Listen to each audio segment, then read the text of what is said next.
His heart stopped. Emma Sullivan stood over a dying Hell's Angel, 8 crumpled dollars clutched in her trembling hand. Her last $8, her daughter's breakfast money, the only thing standing between Lily and hunger. "Let him die," the attendant shouted. "People like that aren't worth saving." A trucker walked away. A woman ran to her car. No one called 911. Gray face, blue lips, chest still. Just Emma. $8 and a stranger the world wanted dead. She made her choice. 24 hours later, 100 motorcycles rolled onto her street, and nothing would ever be the same. If you want to see how this story ends, subscribe to my channel and follow Emma's journey to the very last moment. Drop a comment telling me which city you're watching from. I want to see how far this story travels. Emma Sullivan's alarm screamed at 500 a.m. She slapped it off and forced herself up. Her body ached. Her feet throbbed. 4 hours of sleep, same as yesterday, same as the day before. She walked to the kitchen and opened the cabinet. 1 box of cereal, almost empty. She shook it. Half a bowl, maybe. She checked the fridge, enough milk for 1 serving. She poured everything into a single bowl and set it on the table. Footsteps behind her. "Mommy." Lily stood in the doorway, 6 years old, blonde hair tangled from sleep. Pajamas too small because Emma couldn't afford new ones. "Morning, baby." Emma kissed her head. "Breakfast is ready." Lily climbed into her chair, looked at the bowl, looked at her mother. "Aren't you eating?" "Already ate. Had some toast earlier." "Liar." Emma blinked. "Excuse me." "You always say that. You never eat breakfast. I'm 6, not stupid." Lily pushed the bowl toward her mother. "Share with me." Emma's throat tightened. "Baby, that's yours." "Share or I won't eat either." They stared at each other in a 6-year-old standoff. Emma grabbed a spoon, took 1 bite. Happy, happier. Lily pulled the bowl back and started eating. This kid, too smart, too stubborn, too much like her mother. Emma watched her daughter eat and did the math in her head. Rent due in 3 days, 150 short. Lily's inhaler needed refilling. $60. Electricity bill overdue. And after last night's tips, she had exactly $31.47 to her name. 2 years ago, things were different. 2 years ago, Derek was still here. Her husband, Lily's father, the man who swore he'd love her forever. He vanished on a Tuesday night, took $3,000 from their savings, left a note on the kitchen table. "I can't do this anymore." No explanation. No goodbye to Lily. Just gone. He left behind credit card debt Emma didn't know existed. A car loan, medical bills from Lily's birth he'd sworn he was paying. She found out about all of it after he disappeared. Lily's voice cut through her thoughts. "Mommy?" "Yeah, baby. Is Daddy ever coming back?" Emma's heart cracked. "No, sweetheart, he's not." "Did he leave because of me?" "No." "Mama." Emma grabbed Lily's face with both hands. "Never, don't ever think that. Your daddy left because some people aren't strong enough to stay. That's on him, not you, never you." Lily's eyes searched her mother's face. "Do you miss him?" "I miss who I thought he was, but the real him, the one who left us." Emma shook her head. "No, I don't miss him at all." Lily nodded slowly. "Good, I don't miss him either." She went back to eating. Emma wiped her eyes and checked the clock. Time to move. 20 minutes later, Emma walked Lily down the hall to Mrs. Chen's apartment. Mrs. Chen opened the door. 68 years old, retired teacher. The only person in this building who didn't look at Emma with pity or judgment. "There's my favorite girl." Mrs. Chen scooped Lily into a hug. "I made pancakes." "Pancakes?" Lily ran inside. Mrs. Chen studied Emma's face. "When did you last eat?" "I'm fine." "That's not what I asked." "Mrs. Chen, you're skin and bones, Emma. You can't take care of her if you collapse." She pressed a granola bar into Emma's hand. "Eat this, no arguments." Emma's eyes burned. "Thank you." "Thank me by eating. Now go. You'll be late." Emma hit the stairwell and ran straight into a wall. Not a wall, a man, Mr. Kowalski, her landlord, 63 years old, face like a bulldog, zero patience for excuses. "Emma," he blocked the stairs. "We need to talk." "I'm late for work." "Rent's due Friday." I know, I'll have it. You said that last month, and I paid last month. 3 days late, he stepped closer. I've got a waiting list, Emma. 12 people who'd kill for your apartment. People who pay on time. I've never missed a payment. Yet, he jabbed a finger at her chest. Friday, full amount, or you and that girl are out. Understand? Emma's fists clenched. I understand. Good. He moved aside. Clock's ticking. She pushed past him and kept walking. Didn't look back. Couldn't afford to. Friday, 3 days, 150 short. She'd figure it out. She always figured it out. She had to. Tired. Fresh Start Cleaners, 6:30 a.m. Emma walked in 2 minutes late. Her boss, Mr. Henderson, looked up from the register. You're late. 2 minutes, is it? I don't care if it's 2 seconds. Late is late. It won't happen again. It better not. I got 20 applications on my desk from people who'd show up on time. He jerked his thumb toward the back. Get to work. Emma bit her tongue and walked to the folding station. Shirts, pants, dresses, towels, hour after hour. Her hands moved on autopilot while her mind ran the numbers. $31.47 total. Minus bus fare, $28.97. Keep 20 for rent, $8.97. $8 for Lily's breakfast tomorrow. $8 between survival and nothing. Maria appeared beside her. 45. 3 kids. 12 years at the cleaners. Hey, Maria's voice dropped to a whisper. Heard Henderson talking to someone on the phone. Budget meeting next week. So he's cutting hours, maybe cutting people. Emma's stomach dropped. You're kidding. Wish I was. Just keep your head down. Don't give him a reason. I can't lose this job, Maria. I know, neither can I. Maria squeezed her arm. We'll figure it out. We always do. Emma nodded, but the numbers kept running through her head. 150 short on rent, $60 for the inhaler. Hours getting cut. How much longer could she keep this up? 2 p.m. Emma clocked out and started the 3-mile walk to Route 66 diner. Her feet screamed with every step. The hole in her left shoe let in every pebble on the sidewalk. She got to the diner at 2:45, grabbed a cup of coffee, slid into the back booth. Dolores appeared across from her, 60 years old, silver hair, 20 years at Route 66. You look like death. Thanks, Dolores. Really appreciate that. When's the last time you slept more than 4 hours? Emma didn't answer. That's what I thought. Dolores leaned forward. Honey, you're killing yourself. That little girl needs a mother, not a ghost. What choice do I have? Bills don't pay themselves. There's got to be something, some program. I make too much for assistance, not enough to live. I'm stuck in the gap. The system's broken. Tell me something I don't know. Dolores reached across the table, grabbed Emma's hand. Something's going to change for you. I can feel it. You're due for a break. Emma smiled, didn't believe it, but it was nice to hear. The dinner shift was brutal.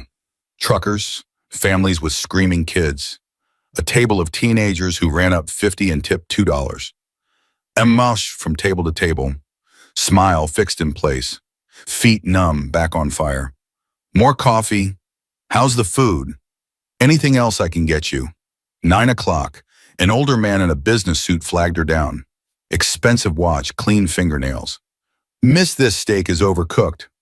I'm sorry, sir. I can have the kitchen. I asked for medium rare. This is medium. Maybe medium well. Let me take it back. Do you understand the difference between medium rare and medium? Emma's jaw tightened. Yes, sir. Then why did you bring me the wrong steak? I didn't cook it, sir. I just... Excuses. He shook his head. This is why people like you stay stuck in jobs like this. No attention to detail, no accountability. Emma felt something snap inside her. She wanted to dump his water in his lap, wanted to tell him exactly where he could shove his medium rare steak. Instead, she smiled. I'll have the kitchen fix it right away, sir. She took the plate, walked to the kitchen, stood there for 10 seconds with her eyes closed, breathing. Don't react. Don't lose this job. Lily needs you. She got the new steak. Brought it back. The man didn't even look at her. His tip $3 on a 45 bill. 10 p.m. Shift over. Emma sat in the back room and counted her tips. $23 for 6 hours of work, 6 hours of smiling at people who treated her like furniture. She pulled out her phone. Did the math one more time. $8.47 from yesterday, plus 23 tonight, $31.47, minus bus fare, $28.97, 20 for rent, $8.97 left. She counted out exactly, put it in her pocket. Lily's breakfast money. That's all she had. 8 crumpled dollars and 18 cents in change. She started the 2-mile walk home. 11 p.m. The streets were dead. Emma walked fast, keys between her fingers, head on a swivel. She decided to cut through the gas station on Maple Street. There was a restroom there and she needed to stop. The place was nearly empty. One car at the pump, a bored attendant inside staring at his phone. Emma used the restroom. Walked back outside. That's when she saw him. A man, massive, at least 6'3", gray beard, arms covered in tattoos, black leather vest with patches. Hell's Angels. The skull logo glowed under the fluorescent lights. Emma's heart stuttered. She'd heard stories. Everyone had. Dangerous, criminal. Stay away. She started walking toward the street. Don't make eye contact. Just keep moving. The man stumbled. His hand flew to his chest. Emma stopped. He dropped to one knee, his face twisted, gray spreading across his skin. Then he collapsed, flat on his back, gasping. Emma stood frozen. His breathing got worse, shorter, desperate. His lips turned blue. Every instinct screamed at her to run. This wasn't her problem. She had Lily to think about. Then his chest stopped moving. "Hey," Emma shouted at the gas station. "Someone call 911. The attendant stepped outside. White guy 30s, cigarette hanging from his lips. He looked at the man, looked at Emma. "Lady, are you crazy? He's having a heart attack. Call 911. "You see that vest? That's a Hell's Angel. I don't care what he is." "Well, you should." The attendant took a drag from his cigarette. "Those guys are killers, drug dealers. You help him, you're inviting the whole gang into your life. He's dying. Probably overdosed on something. They're always tweaking. His lips are blue. That's not an overdose." The attendant shrugged. "Not my problem. And if you're smart, it won't be yours either." He turned and walked back inside. Emma stared after him in disbelief. An older man walked out of the store, white 60s trucker cap, bag of chips in his hand. He saw the scene and headed for his pickup. "Sir," Emma called, "please, can you call 911? The man stopped, looked at the biker, looked at Emma. "Miss, let me give you some advice. He needs help. Don't get involved." He walked toward her. "I've been driving these roads for 40 years. I've seen what these gangs do to people. You help him, they'll own you. You understand? They'll think you're connected.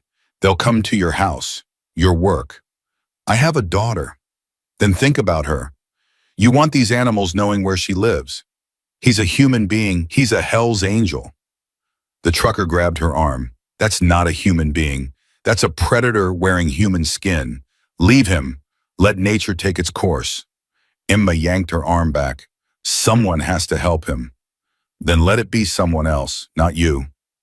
He shook his head. "Some people aren't worth saving, miss. Learn that now or learn it the hard way." He walked to his truck and drove off without looking back. A woman came out of the store next. 40s, business casual, probably stopping for gas on her way home from work. "Ma'am?" Emma ran toward her. "Please, there's a man." The woman saw the biker on the ground and stopped cold. "Oh my God. He's having a heart attack. Can you call 911? The woman's face hardened. "Is that a Hell's Angel?" "It doesn't matter. It absolutely matters." She clutched her purse tighter. "I'm not getting involved with those people.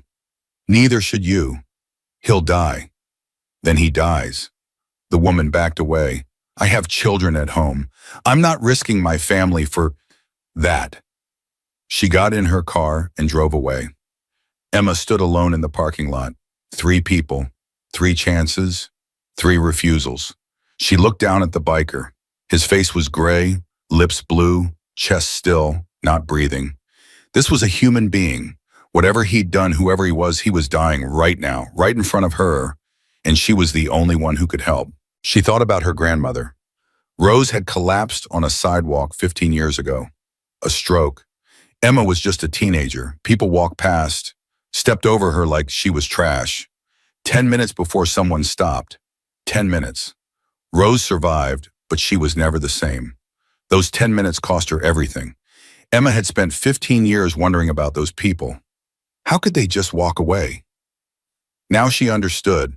It was easy to walk away, easy to tell yourself it wasn't your problem. But her grandmother's words echoed in her head. Kindness costs nothing, baby. Sometimes it's all we got to give.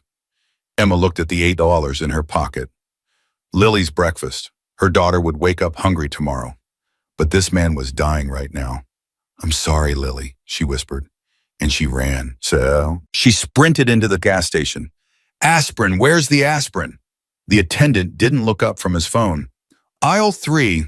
She grabbed a bottle, grabbed a water, ran to the counter. $7.82. Emma slapped down her $8. The attendant raised an eyebrow. You're really doing this. Just give me my change. Your funeral. He handed her 18 cents. Don't say I didn't warn you. Emma ran back outside. The biker hadn't moved. Still not breathing, she dropped to her knees, ripped open the aspirin, forced his mouth open. Come on, come on, come on. She'd read somewhere that aspirin helps during heart attacks, thins the blood, buys time. She crushed 2 tablets between her teeth, transferred them to his mouth, poured water, massaged his throat. Swallow, please. Swallow. Nothing. She positioned her hands on his chest. CPR. She'd watched a video once. Never actually done it. But she had to try. She pressed down. Hard. Fast. 1, 2, 3, 4, 5. Breathe. She tilted his head, pinched his nose, blew into his lungs. Nothing. Back to compressions. 1, 2, 3, 4, 5. Don't you die on me. Her arms burned. Sweat poured down her face. She kept going. 1, 2, 3, 4, 5. Come on, she heard sirens in the distance. That's it. Help is coming. Hold on to 1, 2, 3, 4, 5. The man's eyes fluttered. He coughed. Once. Twice. Then he gasped. A huge, desperate gulp of air. Yeah, Emma cried. Yes, keep breathing. His chest rose, fell, rose, fell. Weak, but there, he was alive. Emma collapsed beside him, sobbing. The man's eyes opened. Gray eyes, clouded with pain but aware. His hand moved, reached for hers. Emma grabbed it. You're okay, she said through her tears. Help is coming. You're gonna be okay. His lips moved. He was trying to say something. Emma leaned closer. Lily, he whispered. Emma's blood went cold. Lily, her daughter's name. What did you say? But his eyes closed. His hand went limp. The ambulance roared into the parking lot.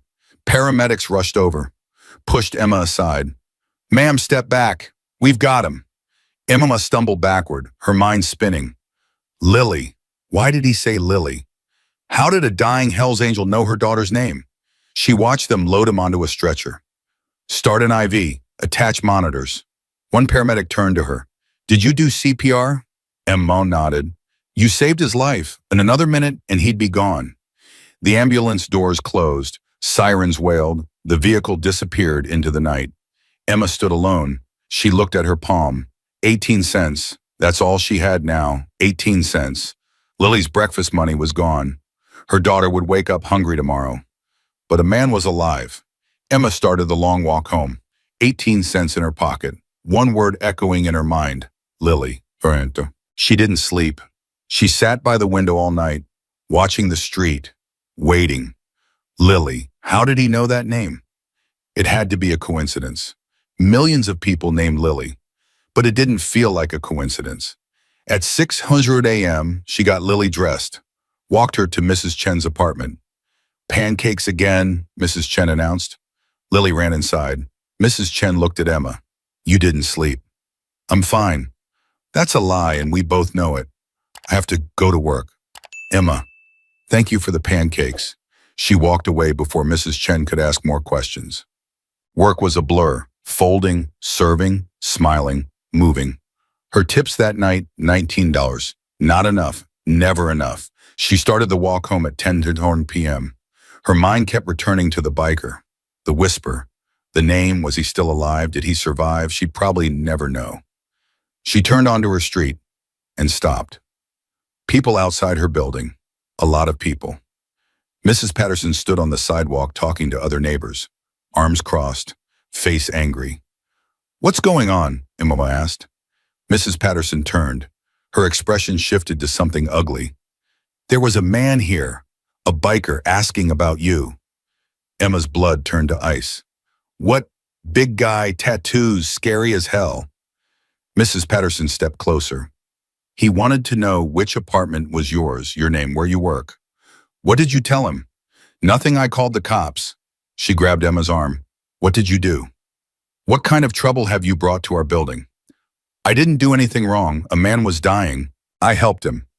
You helped a Hell's Angel. Other neighbors gathered, watching, whispering. He was having a heart attack. So you should have let him die, Emma flinched. What? People like that are scum. They're criminals, killers. Mrs. Patterson's voice rose. And now they're coming here, where my grandchildren visit. I just saved a man's life. You saved a monster's life, and now his monster friends know where we live. She jabbed her finger at Emma. If anything happens to anyone in this building, it's on you. Your fault. Your blood on your hands. She stormed inside. The other neighbors followed, giving Emma looks that burned worse than anything the customers at the diner had ever thrown at her. Emma stood alone on the sidewalk. What had she done? She went inside, got Lily from Mrs. Chen, put her to bed. Mommy, why were people yelling? Just a misunderstanding, baby. You're lying again. Go to sleep, Lily. She kissed her daughter's forehead, turned off the light. Then she sat by the window. A biker had come looking for her. Why? To thank her, to hurt her. He thought about Mrs. Patterson's words. If anything happens to anyone in this building, that's on you. She thought about Lily sleeping in the next room. Her grandmother always said kindness costs nothing. But tonight, Emma wondered if that was true. Tonight, it felt like kindness might cost her everything. She stayed by the window all night. 3 a.m. I called ABNM, nothing, 7 a.m., nothing. Maybe it was over. Maybe they'd given up.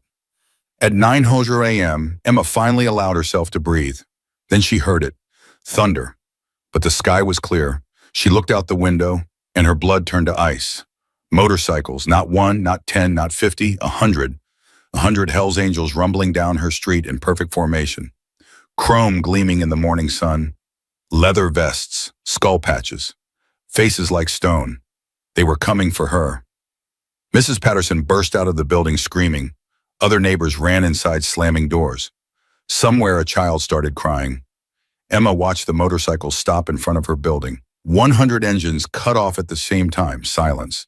Then the lead biker dismounted. He looked up at her window, and Emma Sullivan realized her life was about to change forever. Emma's legs wouldn't move. 100 motorcycles. 100 Hell's Angels, all parked in front of her building. Mrs. Patterson's screams echoed from the street below. Call the police! Call the police! Doors slammed throughout the building. Locks clicked. Curtains drew shut.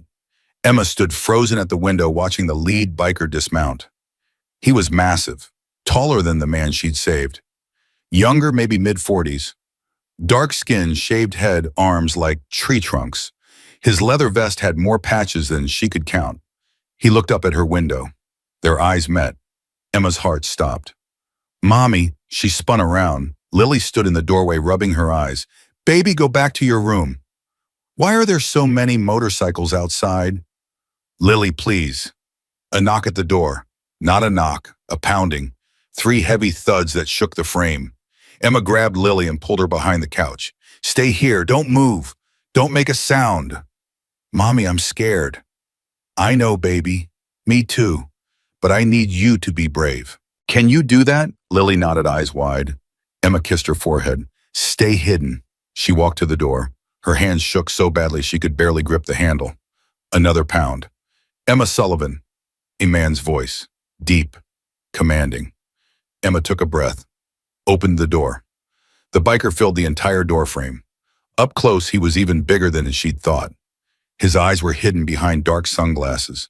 A thick scar ran from his left ear to his jaw. Behind him, she could see other bikers in the hallway. 5, 6, maybe more. "Are you Emma Sullivan?" the man asked. Emma's voice came out as a whisper. "Yes, the woman who saved Hawk's life last night." She nodded.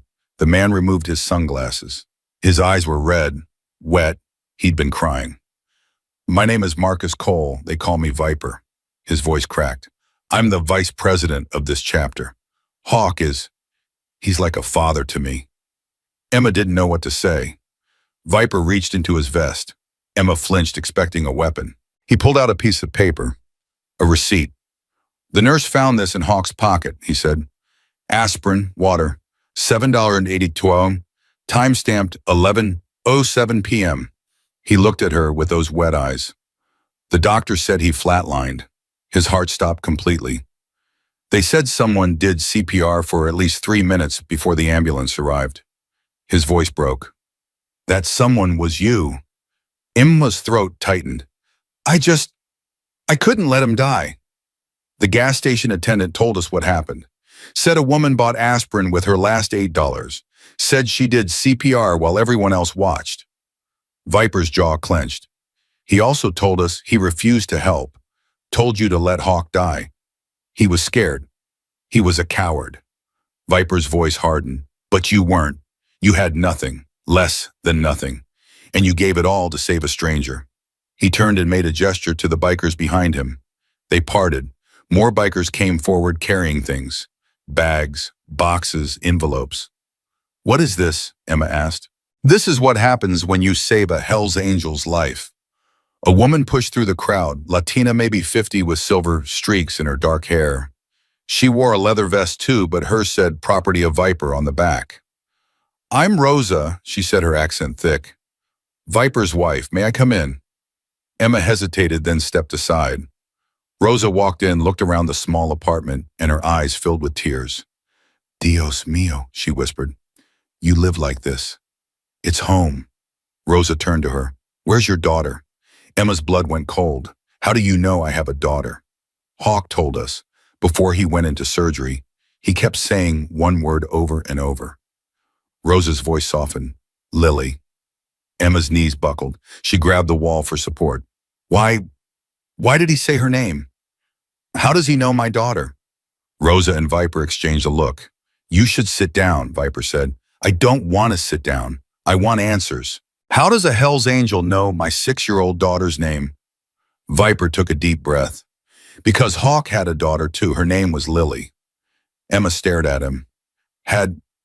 She died 10 years ago, leukemia. She was 7 years old." The world tilted. "The nurse told Hawk your name," Rosa continued. "Emma Sullivan, and your daughter's name, Lily." When he heard that, she wiped her eyes. "He thought his daughter had sent you, like an angel, a sign from heaven." Emma sank onto the couch. Her mind couldn't process what she was hearing. "Hawk started this club 30 years ago," Viper said. "But after Lily died, he changed it. Changed everything. We're not what people think we are." "What are you, Toyin?" Viper sat down across from her. The leather creaked under his weight. "We help people. Single mothers, veterans, kids in foster care, anyone who's struggling and has no one to turn to." He pulled out his phone, showed her photos. "This is Maria. We paid for her son's cancer treatment. This is James, a vet who lost both legs in Afghanistan. We built him a wheelchair-accessible house. This is Destiny, aged out of foster care at 18. We put her through college." Emma scrolled through the photos. Dozens of them. Families, kids, elderly people, all smiling, all standing next to bikers in leather vests. "We call it Lily's Angels," Rosa said, "in honor of Hawk's daughter. Her dying wish was for her daddy to help other kids, other families." She took Emma's hand. "In 10 years, we've helped over 500 families, paid off mortgages, bought cars, covered medical bills, put kids through school." "Why?" Emma whispered. "Why do you do this?" Viper leaned forward. Because Hawk learned something when Lily was sick. He learned that the world is cruel to people who have nothing. Doctors who won't treat you because you can't pay. Landlords who throw you out when you're at your lowest. Neighbors who look the other way because your problems aren't their problems. His eyes locked onto hers. Sound familiar? Emma thought about Mr. Kowalski, about the gas station attendant, about the trucker and the woman who said, "Then he dies." Hawk decided that if the world wasn't going to help people like us, we'd help each other, Viper continued. That's what the Hells Angels are, Emma. At least that's what Hawk's chapter is. We're the family that people don't have, the safety net that doesn't exist. A small voice came from behind the couch. "Mommy?" Lily's head peeked out. Rosa gasped. She's beautiful." "Lily, I told you to stay hidden." The big man looked sick. Lily walked toward Viper, no fear, no hesitation. "Why are you so on?" Viper stared at this tiny blonde girl walking toward him like he was any other person. Not a Hell's Angel, not a monster, just a man. "I'm sad because my friend is sick," he said, his voice suddenly gentle. "But your mommy saved him." "Mommy saves everyone." Lily climbed onto the couch next to Emma. "She gives away all our food and never eats anything." "Lily, it's true, she thinks I don't notice, but I do." Rosa wiped her eyes again. "Mija, can you do me a favor? Can you go look in those bags by the door?" Lily looked at Emma. Emma nodded. Lily ran to the bags, opened one. Her eyes went wide. "Mommy, there's cereal and milk and..." She dug deeper. "Pop-Tarts. We never get Pop-Tarts." She opened another bag, juice boxes and crackers, and her voice got small. "Mommy, there's so much food." Emma's eyes burned. "What is this groceries?" Rosa said. "A month's worth, maybe 2. "I can't accept this." "You can and you will." Viper's voice left no room for argument. "This isn't charity. This is family taking care of family." "But I'm not family. I'm a stranger who..." "You saved Hawk's life with your last $8. Viper stood up. "That makes you family. Forever." He walked to the door and whistled. More bikers came in, carrying more things. "What's happening?" Emma asked. "We're fixing your life." A biker with a gray ponytail stepped forward. "I'm Gears, mechanic. I already towed your car to my shop. Transmission right, it'll be done by tomorrow. No charge." "My car? How did you know about my car?" "We asked around." Gears shrugged. "Neighbors talk, especially when 100 motorcycles show up." Another biker, a white woman with sleeve tattoos, came forward. "I'm Donna. I work at Riverside Medical. Your daughter's inhaler prescription is filled. 6 months supply. Paid in full." Emma's hand flew to her mouth. "How did you go?" "Same way, asked around. Your neighbor, Mrs. Chen, mentioned him. Mrs. Chen talked to you." "Sweet lady, made us tea." Donna smiled. "Said you're the kindest person she's ever met. Said you deserve a miracle." A knock came from the hallway, Mrs. Patterson's voice angry and shrill. "I called the police. They're on their way." Viper sighed. "I'll handle this." He walked out. Emma heard voices in the hallway. Mrs. Patterson yelling. Viper's voice calm, steady. A few minutes later, he came back. "She's informed." "Informed?" "I showed her our foundation paperwork, our 501c3 status, our community service records." He smirked slightly. "She's currently rethinking some life choices." On cue, Mrs. Patterson appeared in the doorway. Her face was pale, her eyes red. "Emma, She stopped, swallowed. "I had no idea. I thought..." "Everyone always says that we're criminals," Viper asked. "Killers, monsters." Mrs. Patterson flinched. "Some clubs are, we're not. But people see the vest, the tattoos, and they assume." He looked at Emma. "Just like they assumed you were wrong to help a dying man." Mrs. Patterson walked toward Emma. Her hands were shaking. "I said terrible things to you last night. About letting him die. About it being your fault if something happened." Tears spilled down her cheeks. "I was wrong. I've been wrong about so many things." Mrs. Patterson. "No, let me finish." She grabbed Emma's hands. "You've lived in this building for 2 years. You've carried my groceries. You've checked on me when I was sick. You've been nothing but kind, and I've treated you like, like someone who wasn't worth helping, Viper offered. Mrs. Patterson sobbed. Yes, God forgive me. Yes. Emma pulled her into a hug. It's okay. It's not okay, but I'm going to do better. I promise, She pulled back, wiped her face. Is there anything I can do? Anything at all, Rosa spoke up. We're looking for volunteers, for the foundation, people who want to help. Mrs. Patterson straightened. Sign me up. Viper nodded with something like respect. We'll be in touch. Mrs. Patterson left, still wiping her eyes. Emma sat back down, overwhelmed. This is too much. It's all too much. There's more, Viper said. More? How can there possibly be more? Viper pulled out an envelope. Thick, bulging. Inside this envelope is $10,000 in cash.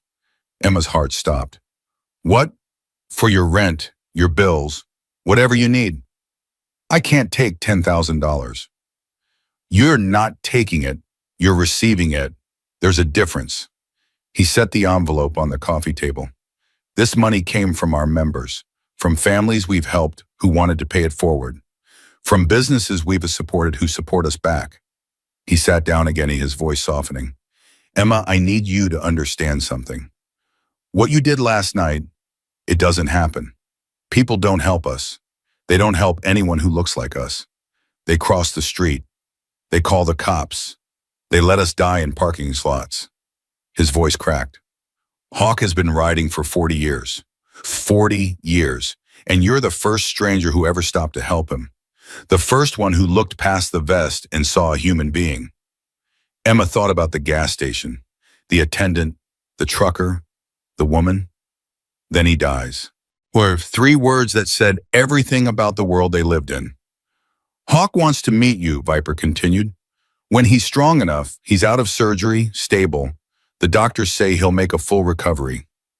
Because of you, Rosa added, the aspirin thinned his blood. The CPR kept oxygen flowing to his brain. 3 minutes without oxygen causes brain damage. You gave him 4. 4 minutes of CPR with no training, no help, no one telling you what to do. I watched a YouTube video once, Emma mumbled. Viper laughed. It transformed his face, made him look almost gentle. A YouTube video saved the president of our chapter. I'm going to tell that story for the rest of my life. Lily tugged on Emma's sleeve. Mommy, can we keep the Pop-Tarts? Emma laughed through her tears. Yes, baby, we can keep the Pop-Tarts. And the juice boxes, all of it. Lily threw her arms around her mother. This is the best day ever. Emma held her daughter and cried. Rosa knelt beside them. There's one more thing, Mija. Hawk wanted me to tell you something. A message. He said... She paused, remembering the exact words. Tell her Lily sent her. Tell her my daughter's been watching over both of them. And now we will too. Emma couldn't speak, couldn't breathe. Her grandmother Rose had always believed in angels, in signs, in the idea that the people we lose are never really gone. Emma hadn't believed in anything since Derek left. But now sitting in her tiny apartment surrounded by Hell's Angels and groceries and hope, she wondered if maybe, just maybe, her grandmother was right. Maybe kindness really did cost nothing. And maybe sometimes it came back to you 100-fold. Viper stood. We should let you rest, process all this. But Emma, she looked up at him. This isn't over. This is just the beginning. Hawk has plans, big plans, and they involve you. What kind of plans? Viper smiled. He'll tell you himself, when he's ready. He headed for the door, then stopped. One more thing. The people who refused to help you last night. The attendant, the trucker, the woman. His eyes went cold. We know who they are. Emma's stomach dropped. What are you going to do? Nothing violent. That's not who we are. But they're going to learn something about consequences. About what happens when you watch a man dying and do nothing. He opened the door. They're going to learn that karma rides a motorcycle. He walked out. The other bikers followed, each one nodding to Emma as they passed. Gears, Donna, a dozen others whose names she didn't know. Rosa lingered. You're one of us now, Emma, whether you want to be or not. You saved family. That makes you family. She kissed Emma's cheek.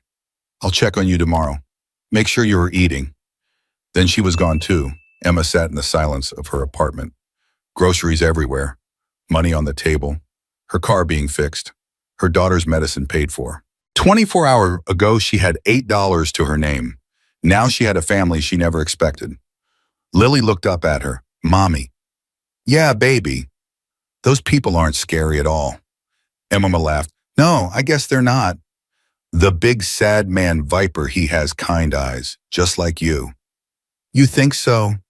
"Mm-hmm." Lily grabbed a juice box from one of the bags. "Can we bring some food to Mrs. Chen? She gives us pancakes all the time. We should give her something back." Emma stared at her daughter, 6 years old, living in poverty, never having enough. And her first thought was to share with someone else. "Yeah, baby." Emma pulled her close. "We can definitely do that." 2 hours later, Emma's phone rang. Unknown number. She answered cautiously. "Hello, Emma, ma'am." "Ma, Sullivan." A man's voice. Weak, raspy, but warm. "Yes, this is Richard Kane. Most people call me Hawk." Emma sat down slowly. "You shouldn't be making phone calls. You just had surgery." A wheezy laugh. "That's exactly what the nurses said. I told them I had someone important to thank." "You don't have to thank me." "Yes, I do. What you did last night." "Emma, I've been writing for 40 years. I've seen people cross the street to avoid me. I've had mothers pull their other children away. I've watched people's faces change the second they see my vest." His voice cracked. "But you had nothing, less than nothing, and you gave it all to save my life. Anyone would have—" "No, they wouldn't. They didn't. 3 people watched me dying and walked away. You were the only one who stopped." Emma thought about that, about the attendant's shrug, the trucker's advice, the woman's cold dismissal. "I couldn't just let you die," she said finally. "My grandmother always said kindness costs nothing." "Your grandmother sounds like a wise woman." "She was. She passed 4 years ago." "I'm sorry." A pause. "My daughter passed too. 10 years ago. Leukemia. Viper told me. And Rosa? I'm so sorry. Her name was Lily, just like your daughter. When the nurse told me that," his voice broke, "I thought my little girl had sent you, like she was still watching over me, still taking care of her daddy." Emma wiped her eyes. "I don't know if I believe in things like that." "Neither did I. Not anymore. I stopped believing in anything good after she died. Stopped believing in angels involved in any of it." He coughed. "But then you showed up. A stranger with $8 and a good heart. And you saved my life." He paused. "Maybe angels don't have wings, Emma. Maybe they have worn-out shoes and empty refrigerators and little girls named Lily. Maybe they're just ordinary people who choose to be extraordinary when it matters." Emma couldn't speak. The tears were flowing too fast. "I want to meet you," Hawk continued. "Face to face, I want to shake your hand and look you in the eye and thank you properly. But more than that," he took a breath, "I want to offer you something. The money is more than enough. Not money, something better." Another pause. "A job." "A job. I run a foundation, Lily's Angels. We help people who have nothing and no one. Single mothers, vets, kids aging out of foster care. People the world has forgotten. Viper told me. What Viper didn't tell you is that I've been looking for someone. For years. Someone to be the face of our outreach. Someone who knows what it's like to struggle. To have nothing. To be judged and dismissed and overlooked." Emma's heart pounded. "I've met a lot of people, Emma. Interviewed dozens of candidates. MBAs, social workers, nonprofit veterans. None of them felt right. None of them understood." His voice strengthened despite its weakness. "Then you came along. A woman who had $8 to her name and spent it on a stranger. A woman who did CPR she learned from YouTube while everyone else watched. A woman who didn't see a Hell's Angel. She just saw a human being who needed help." "Mr. Kane." "Hawk. Call me Hawk." "Hawk, I don't have any qualifications. I fold laundry and serve coffee. I never went to college. I don't know anything about running a foundation. You know how to help people. You know what it's like to need help and not get it. You know how to see past the surface to the person underneath. He coughed again. That can't be taught, Emma. That's who you are. She sat in silence, processing. The job pays $55,000 a year. Health insurance for you and Lily. Paid time off. Flexible hours so you can be there for your daughter. He paused. And you'd never have to worry about rent again. You'd never have to choose between breakfast for your daughter and saving a stranger's life. Emma's hands trembled. $55,000. That was more than her 2 jobs combined. More than she'd ever made in her life. Why, she whispered, why would you do this for me? Because you did something for me that no one else would. And because my daughter, my Lily, she would have loved you. She would have looked at you and seen exactly what I see. A woman worth believing in. Emma broke down completely. I need to think about it, she managed. Take all the time you need. I'm not going anywhere. Well, technically, I'm not allowed to go anywhere. Hospital rules. She laughed through her tears. I'll come visit you, she said, when you're stronger, and I'll give you my answer in person. I'd like that, Emma. I'd like that very much. They said goodbye. Emma sat on the couch, phone clutched in her hand, staring at nothing. A job, a real job, with insurance, with stability, with a future, all because she'd spent $8 on aspirin and water. Lily came running in. Mommy, Mrs. Chen loved the groceries. She cried and hugged me and said she's going to make us a special dinner tomorrow. That's wonderful, baby. Lily stopped, studied her mother's face. Why are you crying? Are you sad? No, sweetheart, I'm not sad. Then why are you crying?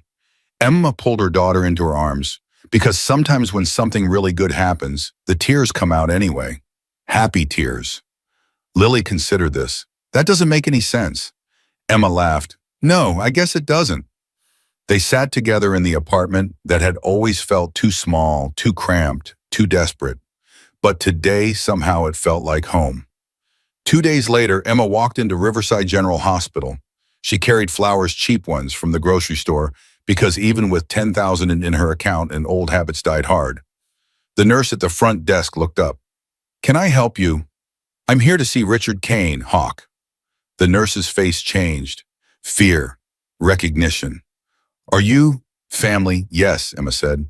And for the first time, she meant it. I'm family. The nurse gave her a room number, 3rd floor, room 312. Emma took the elevator up. Her heart pounded with every floor. What would she say to him? How do you thank someone for changing your life? How do you tell them you've decided to take a chance on something terrifying and wonderful and completely unknown? She found room 312. The door was open. She stepped inside. Hawk lay in the hospital bed, smaller than she'd imagined. The man she'd saved in the parking lot had seemed like a giant. This man looked fragile, human, but his eyes, gray and sharp, lit up when he saw her. Emma Sullivan. His voice was stronger than it had been on the phone. The angel with the YouTube sepia, she laughed nervously. The flowers are cheap. I'm sorry, I didn't know what to bring. You brought yourself, that's enough. He gestured to the chair beside his bed. Sit, please. She sat. They looked at each other for a long moment. You're smaller than I expected, he said. So are you. He laughed a real laugh, deep and warm. I like you, Emma Sullivan. Straight shooter. No games. I don't have time for games. Neither do I. Not anymore. He shifted in the bed, wincing slightly. So, have you thought about my offer? Emma took a deep breath. I have. And she looked at this man, this Hell's Angel, this grieving father, this stranger who had become something more. I'm terrified, she admitted. I've never done anything like this. I don't know if I can. But Emma thought about Lily, about Mrs. Chen, about Rosa and Viper, and the 100 bikers who had shown up at her door, about her grandmother's voice. Kindness costs nothing, baby. But I want to try, she said. I want to help people the way you helped me. I want to be part of something bigger than just surviving. Hawk's eyes glistened. Then welcome to the family, Emma Sullivan. He held out his hand. She took it. His grip was weak but warm, the grip of a man who had almost died and come back for a reason. We're going to change some lives together, he said. Starting with yours. Emma squeezed his hand. Starting with ours. Through the hospital window, the sun broke through the clouds. And somewhere, Emma was certain, 2 little girls named Lily were smiling. Emma's first day at Lily's Angels started at 800 a.m. She stood outside a small office building on Harper Street, clutching a coffee she couldn't afford 3 weeks ago. Her hands trembled. Her stomach churned. What am I doing here? The door swung open. Rosa appeared, grinning wide. There she is, our newest family member. She pulled Emma into a hug. You ready? No. Rosa laughed.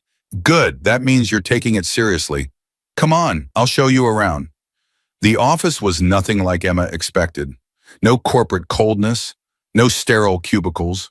The walls were covered with photos, hundreds of them. Families, children, veterans, elderly couples, all smiling, all standing next to bikers. These are the people we've helped, Rosa said. Every single one. We put up a new photo every time we close a case. Emma walked along the wall studying faces. A young mother holding a newborn. An old man in a wheelchair grinning next to Viper. A teenage girl in a graduation cap. How many, she whispered. 537 families. And counting. Rosa squeezed her shoulder. Soon you'll be adding your own photos up there. A door opened at the back. Viper walked out, big phone pressed to his ear. Yeah, I understand. Tell him we'll be there in an hour. He hung up and looked at Emma. You picked a hell of a first day. What's wrong? Got a call from the hospital. There's a woman there, 63 years old. Her husband died last week, heart attack, no life insurance, no savings. And yesterday she got an eviction notice. Emma's chest tightened. What's her name? Dorothy Williams. She's been crying in the hospital chapel for 2 hours. Staff doesn't know what to do with her. Why is she at the hospital? Viper's jaw clenched. Because she tried to hurt herself last night. Her neighbor found her in time. The room went silent. Emma thought about her own darkest moments. The nights after Derek left. The times she'd wondered if Lily would be better off without her. She knew that kind of pain. I want to talk to her, Emma said. Viper raised an eyebrow.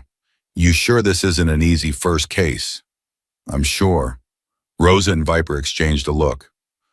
Okay, Viper said. Let's go. The drive to Riverside General took 15 minutes. Emma spent every second of it thinking about what to say. What do you say to someone who's lost everything? Someone who's given up. They found Dorothy in the chapel. Alone, small, fragile. Her gray hair was uncombed. Her eyes were red and swollen. Viper hung back. This is your show, he murmured to Emma. We're here if you need us. Emma walked toward the front pew. Mrs. Williams. The woman looked up. Fear flickered across her face when she saw Viper and Rosa in their leather vests. Who are you? What do you want? Emma sat down beside her, not too close, not too far. My name is Emma. I work with a group that helps people who are struggling. She kept her voice soft, gentle. The hospital called us. They're worried about you. I don't need help. I just need... Dorothy's voice broke. I just need my Harold back. That's all I need. I'm so sorry about your husband. Dorothy started crying again. Deep, wrenching woes that shook her whole body. 52 years. We were married 52 years. He was my everything, my best friend, my whole world. She gripped Emma's arm. And now he's gone. And I'm going to lose our house. The house where we raised our children. The house where he proposed to me in the backyard. The eviction notice. 3 months behind on the mortgage.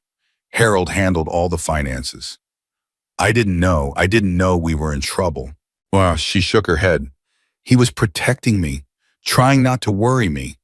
And now, how much do you owe? $4,200. It might as well be $4 million. I have nothing. Harold's Social Security was our only income, and that stopped when he... She couldn't finish. Emma took her hand. Mrs. Williams, Dorothy, look at me. The old woman looked up. I know what it feels like to have nothing, to be so far down that you can't see any way up. 3 weeks ago, I had $8 to my name. $8, and I thought my life was over. Dorothy stared at her. What happened? Someone helped me. Strangers who became family. Emma glanced back at Viper and Rosa. They taught me something important. When you're at your lowest, that's when you find out who your real family is. Sometimes it's not the people you expect. I don't have family. Our kids live across the country. They have their own lives. They can't afford to help. You have family now. Emma squeezed her hand. That's why we're here. That's why I'm here. Because no one should face this alone. Dorothy broke down again, but this time Emma held her. Viper stepped forward. Mrs. Williams, I'm Marcus. I know I look scary. Most people cross the street when they see me coming. Dorothy let out a surprised laugh through her tears. But I promise you, we're here to help. That $4,000, it's handled. Paid off. Done. Dorothy's eyes went wide. What? Your mortgage is current as of this morning. We called the bank before we came here. But how, wait, they? Rosa knelt beside her for him. 'Cause that's what family does. We take care of each other. Dorothy looked from Rosa to Viper to Emma. I don't understand. You don't even know me. Emma smiled. We know enough. We know you're hurting. We know you need help. That's all that matters. Dorothy grabbed Emma's face with both hands. Her eyes searched Emma's desperately. Why would you do this for a stranger? Emma thought about the gas station, about the $8, about Hawk dying on the pavement and everyone walking away. Because someone did it for me, she said, and now I'm passing it on. Dorothy Williams cried for another 20 minutes. But these were different tears, not hopeless, not desperate, grateful. When they left the hospital, Rosa put her arm around Emma. That was your first case, mija. How do you feel? Emma wiped her eyes. Like I finally found what I'm supposed to be doing with my life. Viper nodded slowly. Hawk was right about you. Right about what? He said you'd be a natural, said he could see it in your eyes the first time you two talked on the phone. Viper opened the car door. The man's been doing this for 30 years. He's never wrong about people. Emma got in the car, her heart fuller than it had been in years. One case, one woman, one life changed. And this was just the beginning.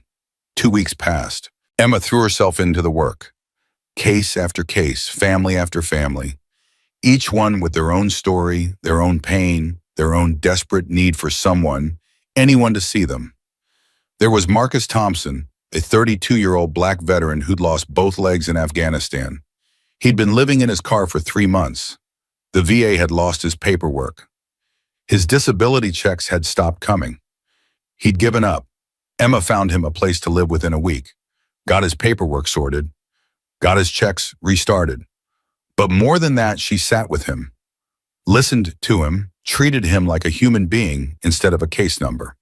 Nobody ever just listened before, Marcus told her on the day he moved into his new apartment. They all had forms to fill out, boxes to check. You actually heard me. There was Isabella Ramirez, a 17-year-old who'd aged out of foster care. No family, no support, sleeping in a shelter and working 2 jobs trying to save for community college. The foundation paid her first semester's tuition, found her a small apartment, bought her a laptop for school. Isabella hugged Emma so hard she couldn't breathe. I thought I was invisible, the girl whispered. I thought nobody cared what happened to me. You're not invisible, Emma said. Not anymore. There was Theodore Jackson, an 81-year-old man whose wife had Alzheimer's. Their insurance wouldn't cover the memory care facilities she needed. Theodore had been caring for her alone 24 hours a day for 3 years. He hadn't slept more than 2 hours at a time in months. The foundation arranged for home health care, gave Theodore respite care twice a week, paid for the medications insurance wouldn't cover. Theodore cried in Emma's office for an hour. I love her so much, he said, but I was drowning. I couldn't keep going. You're not alone anymore, Emma told him. We're here now. Each case taught Emma something new, about poverty, about desperation, about the cracks in the system that people fell through every single day. But more than that, each case taught her about herself. She was good at this, really good. She knew how to talk to people who'd given up. She knew how to see past the shame and the fear to the human being underneath. Because she'd been there. She knew what it felt like. Hawk called her every evening. His recovery was slow but steady.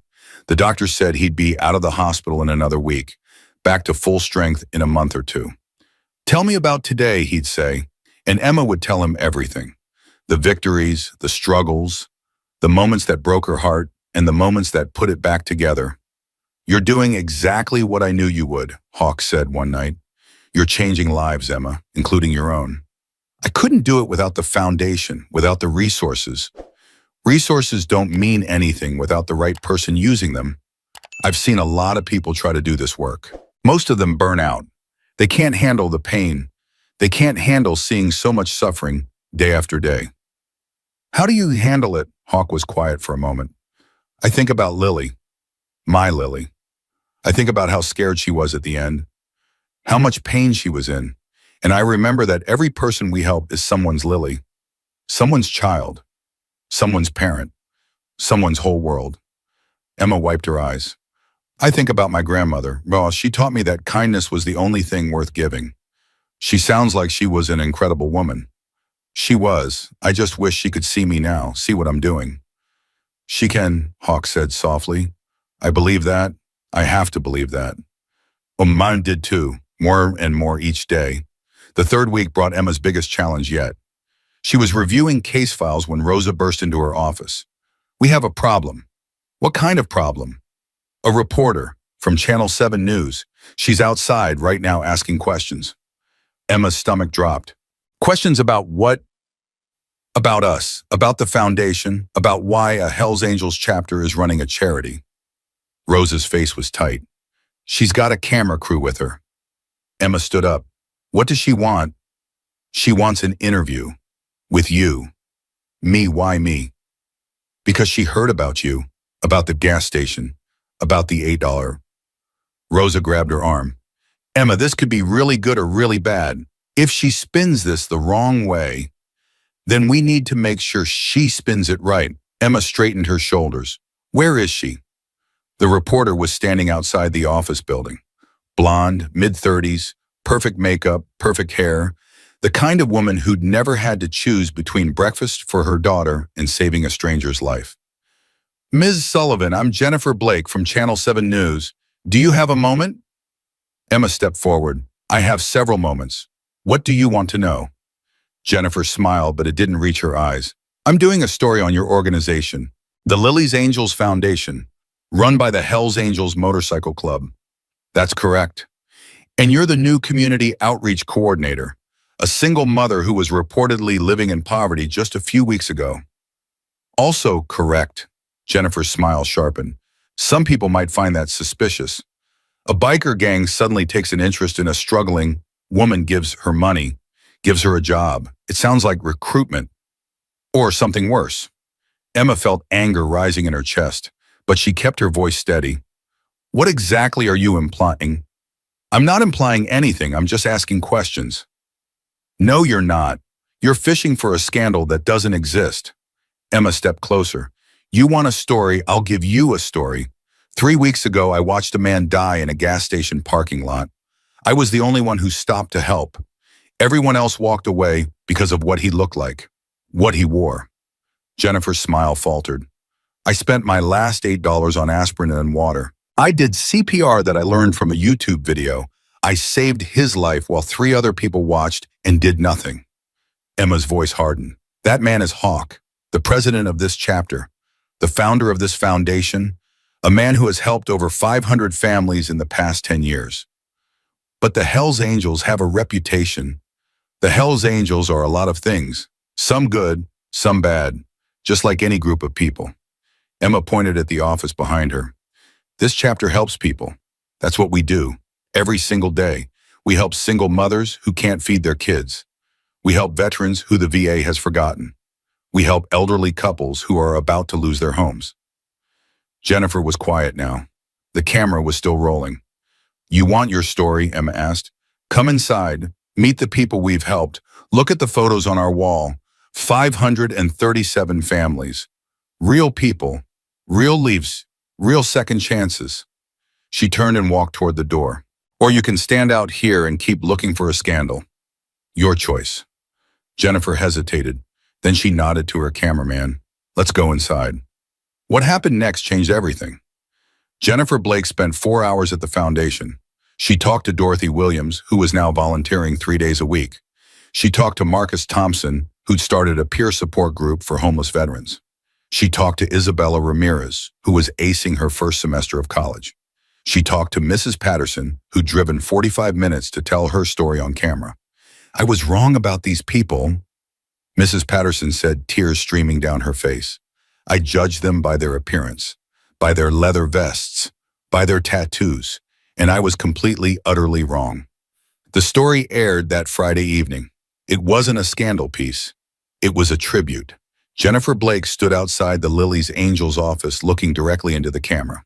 I came here expecting to find something sinister. A biker gang using charity as a cover. What I found instead was something I wasn't prepared for. Genuine kindness. Real change. And a woman named Emma Sullivan who reminds us all that sometimes the people we least expect become the heroes we need most. The segment ended with Emma's photo. The cheap flowers she'd brought to Hawk's hospital room. The wall of families they'd helped. And Emma's voice speaking directly to the camera. Kindness costs nothing. My grandmother taught me that.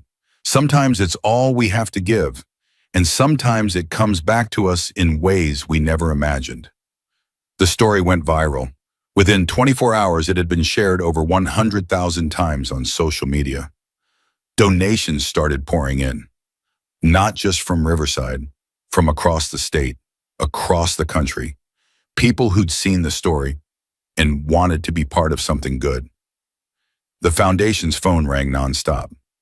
I saw the news. How can I help? I want to donate. Where do I send a check? I'm struggling. Can you help me too?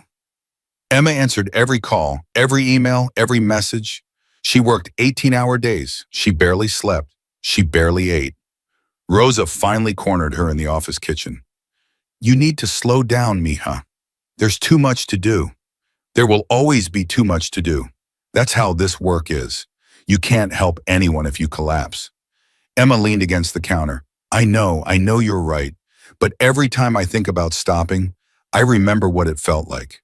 Having nothing. Having no one. I can't let anyone else feel that way if I can do something about it. Rosa took her hands. You have the biggest heart I've ever seen. But you have to protect it. Pace yourself. We're building something that will last. You don't have to save everyone in 1 week. Emma nodded slowly. You sound like Dolores, my friend from the diner. Smart woman. I should call her. I haven't talked to her since all this started. Rosa smiled. Go home, Emma. Spend time with your daughter. Call your friend. Take care of yourself. The world will still be here tomorrow. Emma went home. Lily was waiting for her drawing at the kitchen table with Mrs. Chen. Mommy. She ran into Emma's arms. I saw you on TV. You look so pretty. Emma laughed. I looked exhausted. Mrs. Chen recorded it. We've watched it 4 times. Mrs. Chen smiled from the table. You've done something special, Emma. Your grandmother would be so proud. Emma's eyes filled with tears. I hope so. That night after Lily was asleep, Emma called Dolores. There she is. Dolores's voice was warm and familiar. The famous Emma Sullivan, Channel 7 News and everything. Emma laughed. I'm not famous. Honey Frank had that story playing on the TV in the diner all weekend. Every trucker who came in wanted to know if we really knew you. Dolores paused. I'm so proud of you, Emma. So proud. I couldn't have done any of this without you. You believed in me when I didn't believe in myself. That's what friends do. There was noise in the background. Listen, I have to go. The dinner rush is starting. But Emma, yeah, you were always meant for something bigger than serving coffee. I knew it from the day I met you. Don't ever forget that. The line went dead. Emma sat in her small apartment, surrounded by everything that had changed.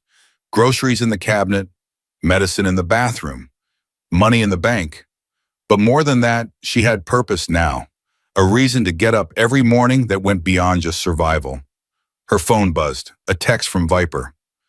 Hawk's coming home tomorrow. He wants to see you. 10 a.m. at the clubhouse. Emma's heart skipped. Hawk was coming home. The real work was about to begin. She showed up at the clubhouse at 9:45. The place was packed, 50 bikers, maybe more, plus their families, their kids, all gathered to welcome Hawk home. Emma felt out of place. She was the only one not wearing leather, the only one who hadn't earned her place through years of loyalty and service. But then Viper appeared at her side. Relax, you look like you're about to face a firing squad. I feel like it. These people love you, Emma. You're one of us now, whether you believe it or not." A roar went up from the crowd. A black SUV pulled into the lot. The door opened, and Hawk stepped out. He looked different than Emma remembered. Smaller somehow, thinner, but his eyes were the same, sharp and warm and full of life. The crowd surged forward. Hugs, handshakes, backslaps, tears. Hawk made his way through them all, accepting each greeting with grace. Then he saw Emma. The crowd parted. Hawk walked toward her slowly. His eyes never left hers. He stopped in front of her. This man she'd saved. This stranger who'd become family. Emma Sullivan. His voice was rough with emotion. The angel with the $8. Hawk. She didn't know what else to say. He pulled her into a hug, tight, fierce, like he never wanted to let go.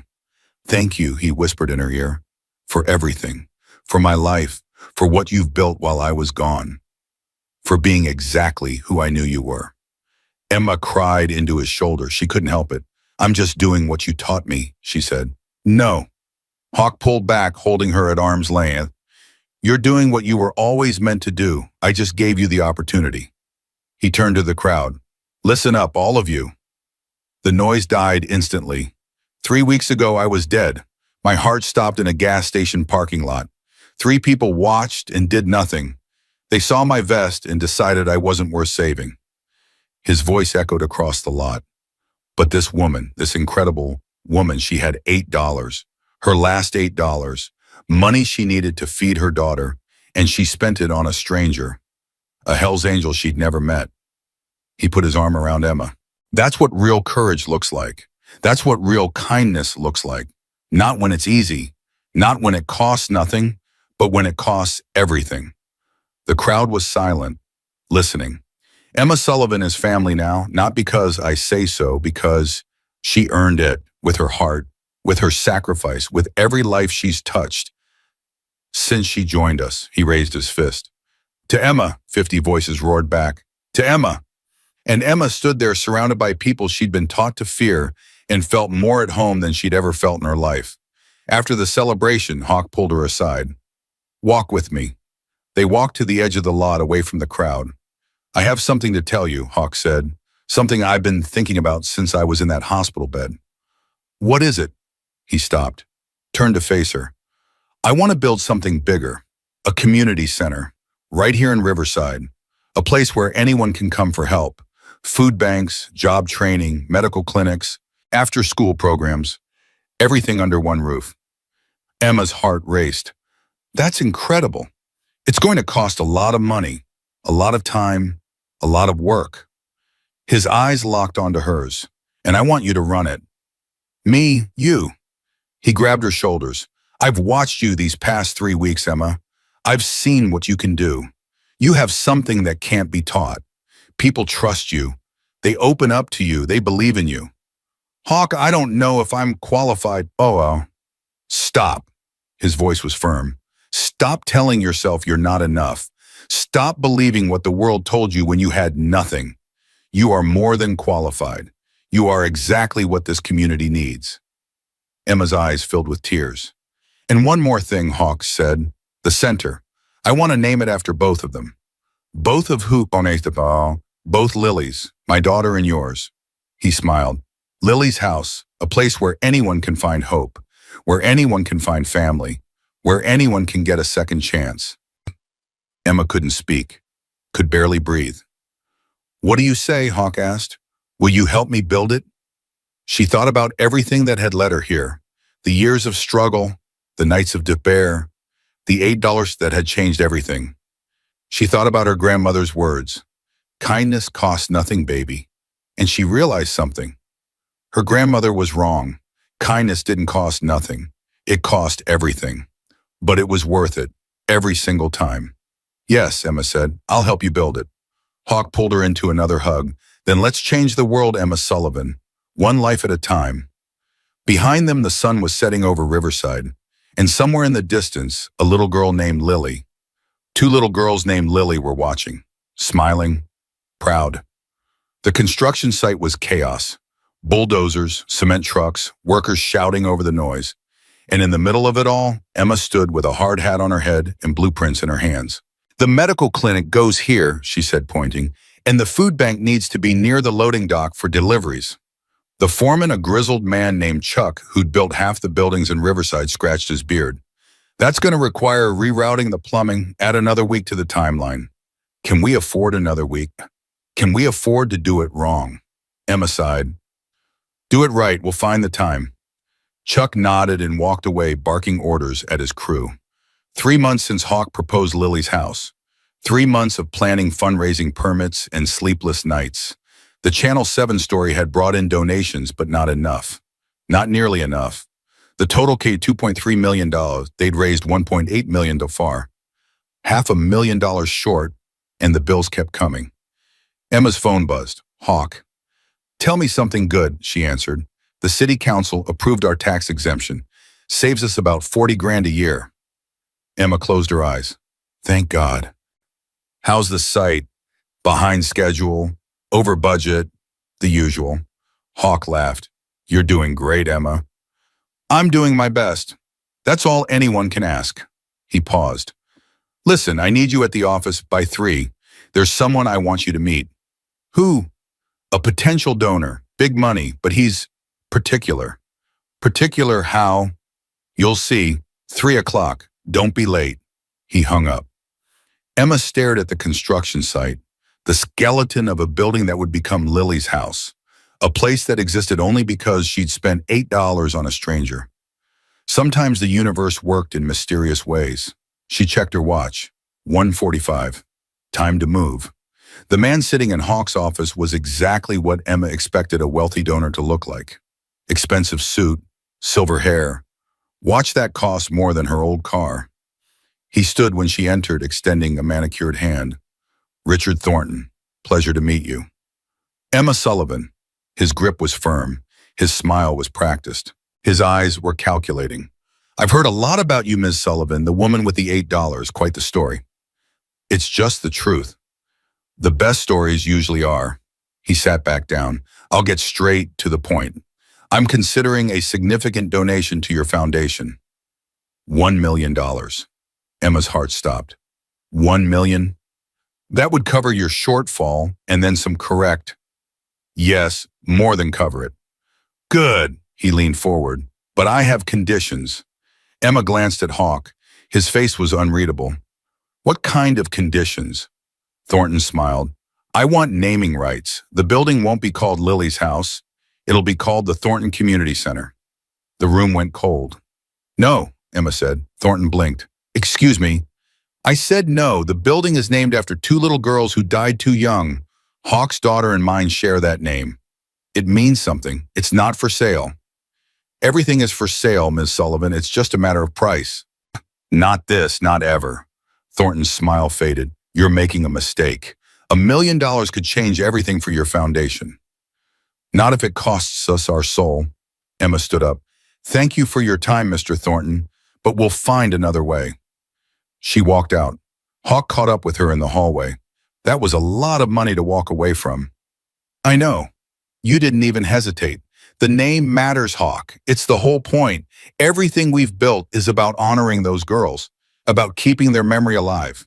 She turned to face him. If we sell that, what are we even doing? Hawk studied her for a long moment. Then he smiled. I knew you'd say that. What?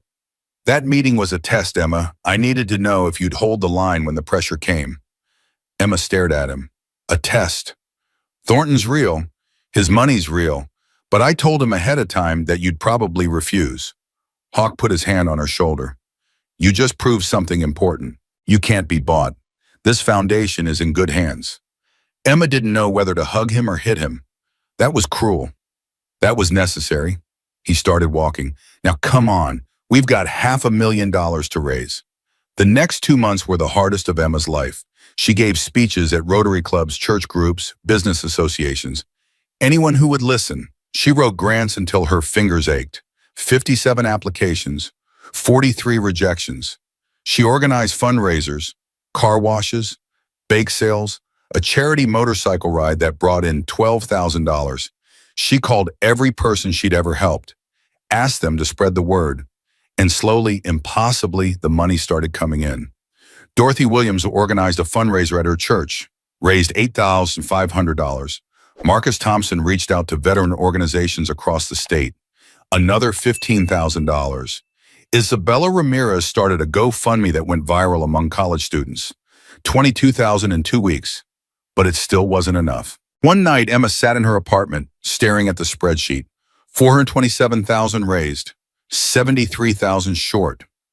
Construction was 80% complete. They needed the final payment in 3 weeks or work would stop. Lily came padding out of her bedroom. "Mommy, why aren't you sleeping?" Emma quickly wiped her eyes. "Just working, baby. Go back to bed." Lily climbed into her lap instead. "You're crying." "I'm just tired." "You always say that." Lily touched her mother's face. "Is it about the building, the one named after me?" Emma smiled despite herself. "It's named after you and another little girl, Hawk's daughter." "I know, he told me about her." Lily's voice got quiet. "He showed me her picture. She had blonde hair like me." "She did. He said she was brave, really brave, even when she was sick." "She was." Lily was quiet for a moment. Then she looked up at her mother with those serious eyes. "Mommy, I want to help." "Help how, baby?" "I have money in my piggy bank, from birthday cards and the tooth fairy." She bit her lip. "It's not a lot, $23, but you always said even small things matter." Emma's heart shattered into a million pieces. "Oh, Lily, is that not enough?" Emma pulled her daughter close, crying into her hair. "It's more than enough, baby. It's more than enough." The next morning, Emma posted a video on social media, just her and Lily sitting on their couch. No script, no production value, just truth. "My name is Emma Sullivan. 4 months ago, I had $8 to my name. I spent it saving a stranger's life, not knowing it would change everything." Lily waved at the camera. "Hi, I'm Lily." Emma smiled. "Last night, my daughter offered to donate her entire piggy bank to help us finish building Lily's house. $23, every cent she has." She held up the jar of coins and crumpled bills. "If a 7-year-old can give everything she has, what can you give? We're $73,000 short. 3 weeks to finish, every dollar matters." She looked directly into the camera. "4 months ago, strangers changed my life. Now I'm asking strangers to help me change others. Please help us build something beautiful." She posted the video at 9 a.m. By noon, it had 50,000 views. By 6 p.m., 200,000. By midnight, over 1 million. And the donations poured in. $5 from a student in Ohio, $500 from a businessman in Texas, $10,000 from a woman in Florida who'd lost her own daughter to cancer. Message after message flooded Emma's inbox. "I saw your video. I cried for an hour. Here's what I can give. Your daughter reminded me what generosity looks like. God bless you both. I was that stranger once. Someone helped me when I had nothing. Now I'm paying it forward." 3 days later, Emma checked the total. $147,328 raised. They'd exceeded their goal by over $70,000. Emma sat at her desk, staring at the number, unable to process it. Rosa found her there, tears streaming down her face. "Mija, what's wrong?" "We did it," Emma's voice cracked. "We actually did it." Rosa pulled her into a hug. "Of course we did. Did you ever doubt it?" "Every single day." "Good. That means you were paying attention." Rosa handed her a tissue. "Now dry your eyes. We've got a building to finish." The day Lily's house opened was the proudest moment of Emma's life. The ribbon-cutting ceremony drew over 500 people. Local politicians, business owners, families who'd been helped by the foundation, bikers from chapters across the state, and in the front row holding Emma's hand stood Lily. Hawk stepped up to the microphone. 6 months ago, I died in a gas station parking lot." The crowd went silent. My heart stopped. I was gone, and everyone around me, everyone except one woman, decided I wasn't worth saving. He looked at Emma. That woman had $8, her last $8, money she needed for her daughter, and she spent it on me, a stranger, a Hell's Angel, someone the world told her to fear. His voice broke. That woman gave me a second chance, and I swore I would spend the rest of my life earning it. He gestured at the building behind him. "This is Lily's house. Named after my daughter who died 10 years ago, and named after that woman's daughter who stands here today. He smiled at little Lily. 2 girls, 2 angels, one mission to help anyone who needs it. No questions asked, no judgment, just love. The crowd applauded. Hawk handed Emma the giant scissors. You want to do the honors? Emma shook her head. Together, she positioned Lily between them. 3 sets of hands on the scissors. Ready? Emma asked. Lily grinned. Ready?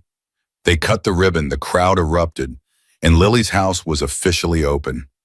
Inside the building buzzed with activity, a food bank stocked with enough supplies for 200 families, a medical clinic offering free checkups and basic care, a job training center with computers and resume services, an after-school program for kids whose parents worked multiple jobs. Emma walked through the halls, touching the walls like she couldn't believe they were real. Dorothy Williams found her near the food bank. Can you believe this? Dorothy asked, her eyes shining. 6 months ago, I wanted to end my life. Now I'm volunteering at a place that saves them. Emma hugged her. You saved yourself, Dorothy. We just helped. Marcus Thompson was setting up the Veterans Services Center. We've already got 30 vets signed up for next week, he said. Word's spreading. Guys I served with are driving in from 3 states away. That's amazing, Marcus. He grabbed her hand. No, you're amazing. You saw me when I was invisible. You gave me a reason to keep going. His eyes glistened. I'm going to spend the rest of my life making sure no vet feels as alone as I did. Isabella Ramirez was helping kids with homework in the after-school room. This is where I want to work when I graduate, she told Emma. Right here, helping kids like me who don't have anyone. We'll hold a spot for you. Promise, Emma smiled. Promise. She found Hawk in the medical clinic talking to the volunteer doctors. How does it feel? She asked. He turned to her and she saw tears on his weathered face. It feels like Lily's watching, like she finally gets to see what her daddy's been doing all these years. He wiped his eyes. It feels like purpose, Emma, like everything I've been through losing her, the grief, the anger, the pain, it all led here. To this building. To you. He grabbed her shoulders. You're the missing piece, Emma, the heart I've been looking for. This foundation existed for 10 years, but it never felt complete. Not until you walked into that gas station. Emma's throat tightened. I just did what anyone would do. No, you did what no one else would do. That's the difference. He pulled her into a hug. Thank you for saving my life, for believing in this dream, for being exactly who you are. They stood there in the clinic they'd built together, surrounded by the sounds of a community coming alive. The grand opening party lasted until midnight. Food, music, laughter. Bikers dancing with grandmothers, kids running through the halls, families who'd been strangers becoming friends. Emma watched it all from a quiet corner, overwhelmed. Viper appeared beside her. Hell of a thing you built. We built it together. Nah. He shook his head. Don't deflect. You're the one who made this happen. The fundraising, the organization, the vision. He raised his beer. I've been riding with Hawk for 20 years. I've seen a lot of people try to do what he does. You're the only one who actually gets it. Gets what? That it's not about the money, not about the buildings, not about looking good. He tapped his chest. It's about connection, making people feel seen, making them feel like they matter. Emma thought about all the people she'd helped over the past 6 months. Dorothy, Marcus, Isabella, dozens of others whose names she'd learned, whose stories she'd heard, whose lives had intersected with hers. I almost walked away that night, she admitted. At the gas station. For a second, I thought about listening to them. The attendant, the trucker. I almost convinced myself it wasn't my problem. But you didn't. No. Why? Emma was quiet for a moment. Because my grandmother's voice was louder than my fear. She always said kindness cost nothing. That night, I found out she was wrong. It cost me everything I had. She looked at Viper. But it gave me everything I needed. He nodded slowly. Hawk says you've got the gift. The ability to see people for who they really are, not what they look like or what the world says about them. I just see humans, same as anyone else. That's the point. Viper smiled.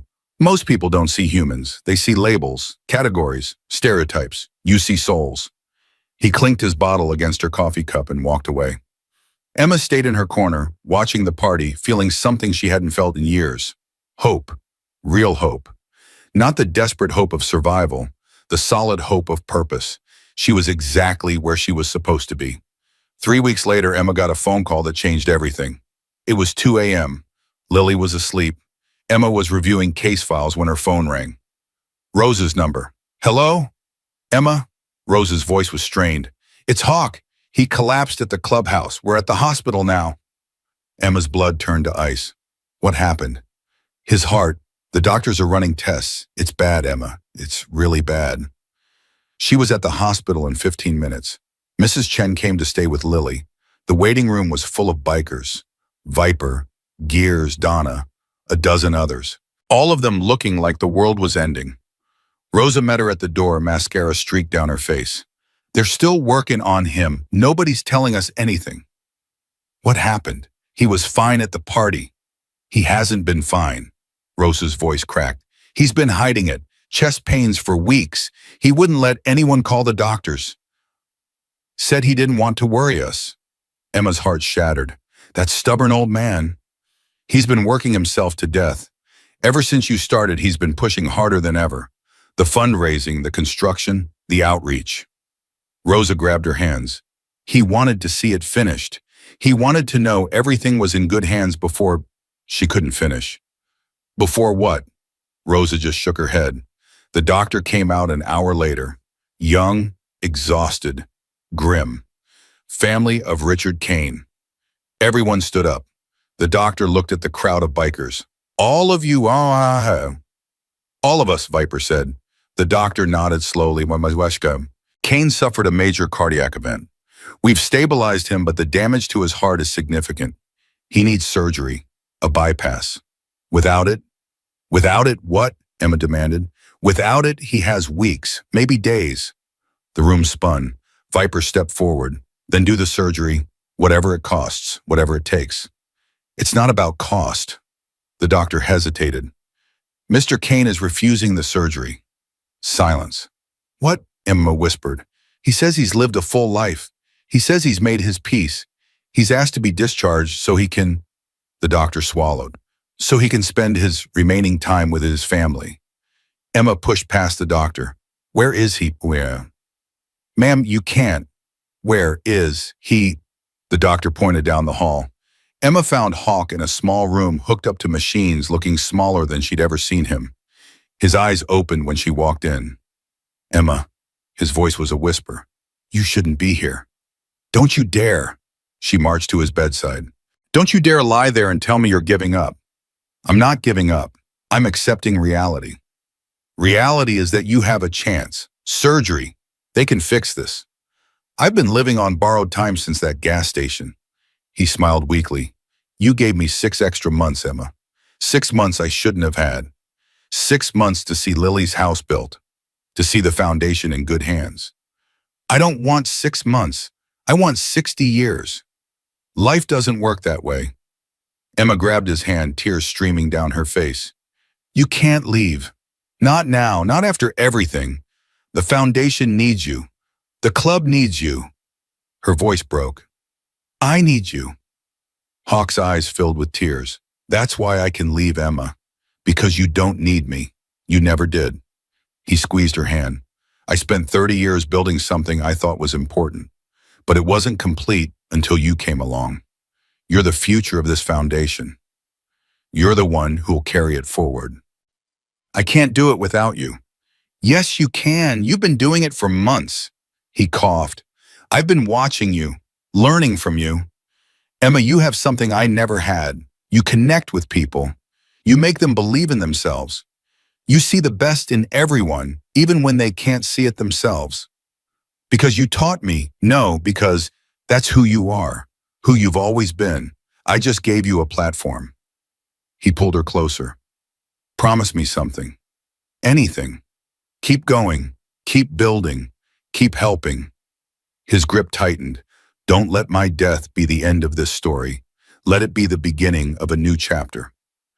Emma sobbed. Please, Hawk, please have the surgery. Please fight. He was quiet for a long moment.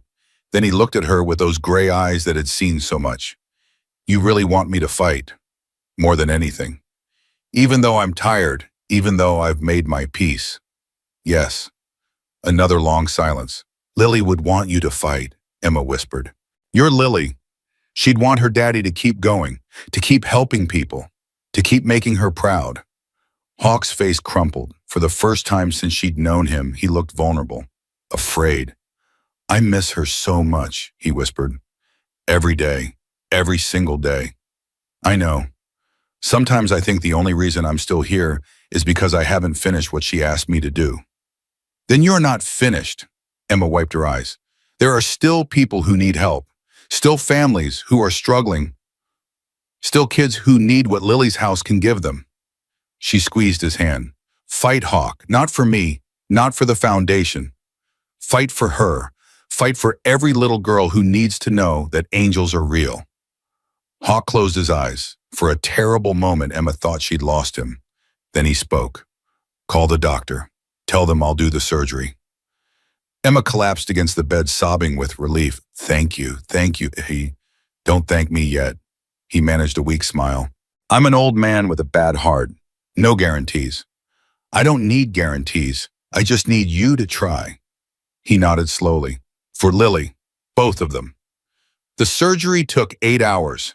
Emma waited in the chapel surrounded by bikers who'd never prayed before but were praying now. Mrs. Patterson came with coffee and sandwiches. Dorothy Williams sat with Emma holding her hand. Marcus Thompson stood guard at the door like he was protecting them from an unseen enemy. Lily called 3 times, worried, wanting to know if the nice man with the beard was okay. He's fighting, baby, Emma told her each time. He's fighting as hard as he can. At 6 a.m., the surgeon emerged. Emma stood so fast she nearly fell. He made it, the surgeon smiled. It was close, but he made it. He's a fighter, that one. The room erupted in cheers. Emma walked into Hawk's recovery room an hour later. He was awake, weak, but alive. Hey, Angel, he rasped. Miss me? Emma laughed through her tears. Don't ever scare me like that again. No promises. He reached for her hand. Thank you. For what? For making me fight. I was ready to give up. His eyes glistened. I'd forgotten that there was still work to do, still people to help, still a reason to wake up every morning. You gave me that reason 6 months ago, and now you've given it back to me. He squeezed her hand. We make a good team, Emma Sullivan. The best team. He smiled and closed his eyes. Emma sat beside him, holding his hand, listening to the steady beep of the heart monitor. He was alive. They'd been given another chance, and she was going to make sure they didn't waste it. 2 weeks later, Hawk was released from the hospital. The doctors gave strict orders. Rest, no stress, limited activity. Hawk ignored all of them within 48 hours. You're supposed to be resting, Emma said, finding him at his desk at the foundation office. I am resting. I'm sitting down, aren't I? That's not what rest means. I've been resting for 2 weeks. I'm going crazy. He shuffled through papers. There are people who need help, cases to review, decisions to make. Emma pulled the papers out of his hands. Those can wait. Emma. No. She knelt beside his chair. You almost died, Hawk, twice now. You don't get to throw that away because you're bored. He looked at her, and for a moment she saw the fear underneath his stubborn exterior. I don't know how to stop, he admitted. This work, it's all I have. All I've had since Lily died. If I stop, I have to sit with the grief, the memories, the emptiness. Emma took his hands. You're not alone anymore. You have the foundation. You have the club. You have me. She smiled. Let me carry some of the weight. That's why you hired me, remember? I hired you because you were the only person stubborn enough to save a Hell's Angel with $8. Same thing, he laughed. A real laugh, the first one she'd heard since before his collapse. Fine, he said, I'll rest, but you have to promise to keep me updated. Every case, every decision. I want to know everything. Deal. She stood up, then paused at the door. Hawk, yeah. Thank you for fighting, for staying, for giving us all another chance. His eyes softened. Thank you for making it worth fighting for. Emma walked out of his office carrying the weight of 1,000 families on her shoulders. But for the first time, she didn't feel crushed by it. She felt lifted because she wasn't carrying it alone, and she never would be again. 1 year, 365 days since Emma Sullivan spent her last $8 on a dying stranger. She stood at the window of her new office at Lily's house watching families stream through the front doors. A mother with 3 kids heading to the food bank. An elderly man shuffling toward the medical clinic. A teenager clutching college brochures heading to the career center. Every face, every story, every life touched by what had started with 8 crumpled dollars. Her phone buzzed, a text from Lily. "Mommy, don't forget school play tonight, you promised." Emma smiled. "I'll be there, baby. Front row." She grabbed her coat and headed downstairs. The lobby was chaos, good chaos, the kind of chaos that meant people were getting help. Rosa intercepted her at the door. "Where do you think you're going?" "Lily's school play, I promised. But the Martinez family is coming in at 4, and the city council wants to schedule a meeting about the expansion. And Rosa," Emma put her hands on the older woman's shoulders, "I missed too many things when I was drowning. Recitals, school events, bedtime stories. I'm not missing any more." Rosa's face softened. "You're a good mother, mija." "I'm trying to be." Emma kissed her cheek. "Handle the Martinez family. Push the council meeting to tomorrow. I'll be back after the play." She walked out into the afternoon sun, her heart lighter than it had been in years. The school auditorium was packed. Emma found a seat in the 3rd row, not quite front row, but close enough. Mrs. Chen sat beside her clutching a bouquet of flowers. "I'm so nervous," Mrs. Chen whispered. "More nervous than Lily, I think." "She's going to be amazing. She's always amazing, just like her mother." The lights dimmed, the curtain rose, and there was Lily, center stage, wearing a yellow dress and paper wings. She was playing an angel. Emma's throat tightened. The play was a simple story about kindness, about helping others, about seeing the good in people. Lily had one big speech near the end. She stepped forward, looked directly at the audience, and spoke in a clear, strong voice that carried to every corner of the room.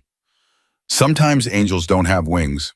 Sometimes they're just regular people who do something good when nobody's watching. My mommy taught me that. She said kindness costs nothing, but it can change everything." Emma couldn't breathe. Lily found her mother's eyes in the audience and smiled. "So if you see someone who needs help, help them. Even if you're scared. Even if other people say don't. Because that's what angels do." The audience erupted in applause. Emma wiped her tears and clapped until her hands hurt. After the play, Lily ran into her arms. "Did you see me, Mommy? Did you see Iko, baby? You were perfect. I wrote that speech myself. Well, Miss Thompson helped a little, but the part about you was all me." Emma held her daughter tight, this miracle child who had somehow understood everything without being told. "I'm so proud of you, Lily." "I'm proud of you too, Mommy." They walked home together, hand in hand, through streets that no longer felt dangerous. Past neighbors who waved and smiled instead of looking away. Everything had changed. Everything. The next morning, Emma arrived at Lily's house to find a crowd outside. News vans, reporters, cameras everywhere. Rosa met her at the door, beaming. "What's going on? We won." "Won what?" Rosa shoved a newspaper into her hands. The headline made Emma's knees buckle. "Lily's Angels Foundation awarded $5 million federal grant for national expansion." Emma stared at the words, read them again, read them a 3rd time. $5 million. $5 million. Rosa was crying. "We can open centers in 10 cities, 20 cities. We can help thousands of families." Emma walked through the crowd in a daze, answering questions she couldn't quite hear, smiling for photos she couldn't quite see. $5 million. A year ago, she'd had 8. Inside the building, Hawk was waiting. He looked healthier than he had in months. The surgery had given him a second chance, and he'd finally learned how to rest, how to delegate, how to trust. "Congratulations," he said, pulling her into a hug. "You did it. We did it." "No." He pulled back, looked her in the eye. "This grant came because of you, Emma, because of your vision, your leadership, your ability to make people believe in something bigger than themselves." "Hawk, I'm serious. When you came to me a year ago, I thought I was giving you an opportunity. Turns out you were giving me one." His eyes glistened. "You saved my life twice. Once in that parking lot, and once by showing me that my daughter's legacy was in good hands." Emma hugged him again tighter this time. "Thank you for believing in me. Thank you for being worth believing in." The celebration lasted all day. Families came to share their stories. Volunteers came to offer congratulations. City officials came to shake hands and take photos. And through it all, Emma kept thinking about the journey. $8, a dying stranger, a choice. That's all it had taken to change everything. That evening, after the crowds had gone, Emma sat in her office going through case files. 1 year of work, 1 year of lives changed. She pulled out a folder marked Impact Report and started reading. 712 families served. 3,400 individuals helped. 47 families saved from eviction. 123 veterans connected with services. 89 children enrolled in after-school programs. 62 people placed in jobs. 28 medical emergencies addressed. And those were just the numbers. They didn't capture the real stories. Dorothy Williams, who'd wanted to end her life a year ago, was now the volunteer coordinator. She showed up every day at 7 a.m., stayed until 6 p.m., and spent her weekends organizing donation drives. Marcus Thompson had started a peer support group for homeless veterans that had grown to over 200 members. He'd reconnected with his family. He was getting married next month. Isabella Ramirez had finished her first year of college with a 3.8 GPA. She spent her summers interning at Lily's house, learning the ropes, preparing to take over someday. Mrs. Patterson, the neighbor who'd once told Emma to let Hawk die, had become one of their most dedicated advocates. She spoke at churches, Rotary clubs, and community centers, telling everyone who would listen about the power of second chances. Even the gas station attendant had come around. Tyler showed up at Lily's house 3 months ago, hat in hand, shame written all over his face. "I saw the news coverage," he'd said, "about the foundation, about what you've built, and I couldn't stop thinking about that night, about what I said, what I didn't do." Emma had let him talk. "I told you to let him die. I watched you beg for help, and I walked away." His voice cracked. "I've never been able to forgive myself for that." "What do you want, Tyler? I want to help. I want to volunteer. I want to—" He broke down. "I want to be better. Please, give me a chance to be better." Emma thought about it for a long moment. Then she handed him a volunteer application. "Fill this out. Show up tomorrow at 8 a.m. Don't be late." Tyler had been volunteering every weekend since. He worked in the food bank, loading boxes, stocking shelves, doing the grunt work nobody else wanted to do. He never complained, never asked for recognition, just showed up and did the work. Last week, Emma had found him crying in the storage room. "What's wrong?" "Nothing's wrong." He wiped his eyes. "Everything's right. For the first time in my life, I feel like I'm actually doing something that matters." "You are? Because you gave me a chance. You didn't have to. After what I did, what I didn't do, you could have told me to go to hell. But you didn't." He looked at her with red eyes. "Why?" Emma smiled. "Because someone gave me a chance once. And the only way to repay that is to give others the same opportunity." She thought about Tyler now, stacking canned goods in the food bank. About all the people who'd been transformed by Lily's house. Not just the families who received help, but the volunteers who gave it. Kindness was contagious. That was the truth she'd discovered. One act of kindness led to another, and another, and another, until the whole world started to change. Her phone rang. Unknown number. "Hello, Tita, Miss Sullivan. This is Jennifer Blake from Channel 7 News. We met about 10 months ago." The reporter. "The one who'd done the first story on the foundation." "I remember. What can I do for you?" "I'm working on a follow-up piece, a 1-year anniversary story. The grant announcement is big news, but I want to go deeper. I want to show our viewers what really happens inside Lily's house." "What did you have in mind?" "A day in the life feature. Cameras following you, your team, your families, raw and real. No filters." Emma thought about it. The exposure would bring more donations, more awareness, more families helped, but it would also expose their vulnerabilities, their struggles, the cases they couldn't solve, the people they couldn't save. "Can I think about it?" Of course, but Emma, the story you're building here, it needs to be told. People need to see that change is possible, that one person really can make a difference. Emma hung up and stared at the phone. One person. Was that really all it took? The next morning, Emma made a decision. She called Jennifer Blake and said yes to the feature. Then she called a staff meeting. Everyone gathered in the main hall. Rosa, Viper, Gears, Donna, Dorothy, Marcus, Isabella, 23 staff members and 47 volunteers. Emma stood at the front, heart pounding. I have something to tell you all. The room went quiet. A year ago, I was exactly where many of our clients are now, broke, scared, alone. I had $8 to my name and no idea how I was going to feed my daughter breakfast the next morning. She looked around the room at the faces that had become family. That night, I made a choice. I spent my last $8 on a stranger, a Hell's Angel I'd never met. And everyone told me I was making a mistake. Her voice grew stronger. They told me he wasn't worth saving. They told me I should think about my daughter.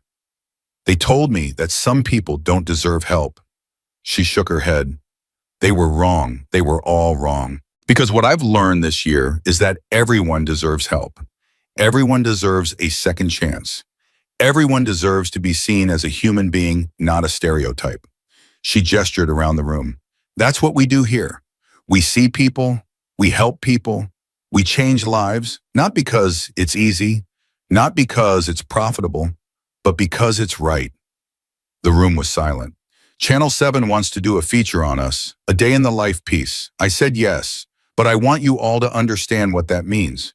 They're going to see our struggles, our failures, the cases we can't solve, the people we can't save. She took a breath. But they're also going to see our successes, our victories, the families we've transformed, the lives we've changed. They're going to see what happens when ordinary people decide to be extraordinary. She looked at each face one by one. So here's my question. Are you ready to show the world what we've built? Are you ready to inspire others to do the same? Dorothy stepped forward first. I'm in. This place saved my life. If my story can help someone else, I'll tell it 1,000 times. Marcus stood next. Same. Every veteran in this country needs to know that help exists, that they're not forgotten. Isabella raised her hand. I want every foster kid to see what is possible, that aging out doesn't mean giving up. One by one, every person in the room stood. Every voice joined the chorus. Emma's eyes filled with tears. Then let's show them. Let's show them what kindness looks like. The filming took 3 days. Jennifer Blake and her crew followed Emma from dawn to midnight, capturing everything. The 6 a.m. staff meetings, the case reviews, the family visits, the moments of triumph and the moments of heartbreak. They filmed Dorothy counseling a widow who just lost her husband. I know what you're feeling. I know how dark it seems. But you're not alone, not anymore. They filmed Marcus leading a veteran support group, 20 men in a circle sharing stories they'd never told anyone. This room is sacred.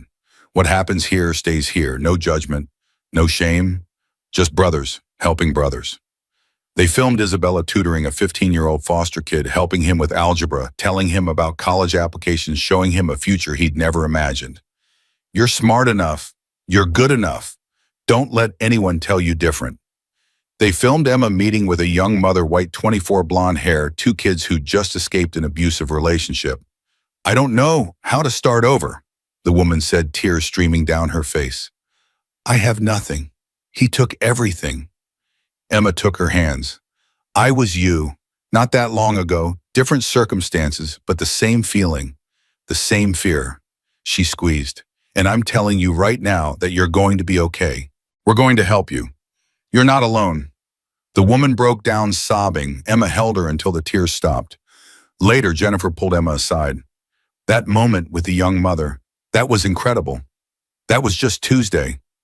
How do you do it day after day, absorbing all this pain, all this trauma?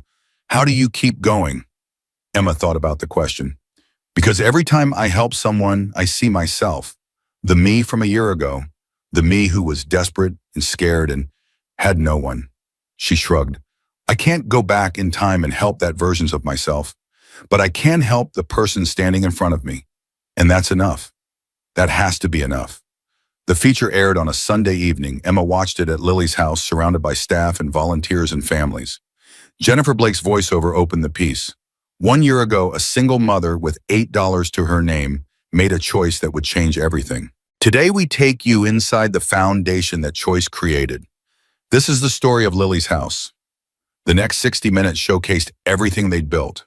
The food bank that served 200 families a week. The medical clinic that had provided over 3,000 free checkups. The job training center that had placed 62 people in stable employment. The after-school program that was keeping kids off the streets and in the classroom. But more than the statistics, the feature showed the human stories. Dorothy talking about her transformation from suicidal widow to volunteer coordinator. Emma Sullivan saved my life, and now I get to help save others. Marcus breaking down while describing his journey from homelessness to hope. This place gave me a reason to live. That's not an exaggeration. That's the literal truth. Isabella beaming as she showed off her college acceptance letter. I used to think I was invisible, that nobody cared what happened to me. Lily's house taught me that I was wrong. And Tyler, the gas station attendant, standing in the food bank surrounded by boxes of donated goods. I was the guy who told Emma to let a man die. I was the guy who refused to help, and she still gave me a chance to be better. His voice cracked. That's what grace looks like. That's what redemption looks like. The feature ended with Emma sitting in her office, Lily on her lap. Jennifer's voice asked the final question. What do you want people to take away from this story? Emma looked at the camera. I want people to know that change is possible, that one person really can make a difference, that kindness, real kindness, the kind that cost you something, is the most powerful force in the world. She hugged her daughter. I want people to look at their $8, whatever their $8 is, and ask themselves, what am I doing with it? Who could I help? What life could I change? The camera lingered on her face. Because here's the truth. We all have more power than we think. We all have the ability to be someone's angel. We just have to choose to do it. The screen faded to black. The room at Lily's house exploded in applause. The feature broke records. 12 million viewers on its initial broadcast. Another 40 million online views within the first week. Donations poured in.